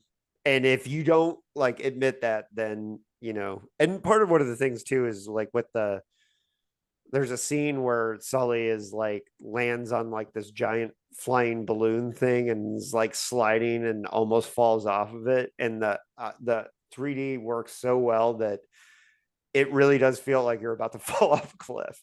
And so that's one of the things that I would And say. I don't know anything about Fire and Ash. Like I said, I've seen a preview of it. What would intrigue me, and I assume it's probably in there, is it seems very, the Na'vi having a tribal war, and I think that would be a interesting thing in which we have not seen before, right? Well, It's and it's that's what in the, and it appears to be that's what it is. well, So and so for all those people who say there's nothing new in it, that is something that is new. And to the point where you probably don't love all the Na'vi anymore, right? I mean, exactly. Well, yeah. No, the Fire Tribe in it are insane. They're really good. So on that note, I can't. There's no way anybody listened to us talk about Avatar. But about movies. Although I could talk about movies all day. all So right. So on that note, folks, we'll see Mark again at some point this year because I'll probably get him on here for something. that short Um, story, there's the Zelazny short story. I don't know if you're gonna get to that this year or not from the I Science don't know how Fiction far Hall of away it Fame. is. Yeah, I think Yeah, it's one of the last stories in the book. yeah, So probably not because I slowed down again. All right. Anyways, we'll see you soon, and thanks for listening, everybody. If you made it this far, you're a complete fucking nerd. Or or like you're on. obsessive over one of us, and I don't know if that's good. All right. Well, we'll talk later. Thank you, Mark, for your time, and enjoy reading this here. Thanks, You everybody. too.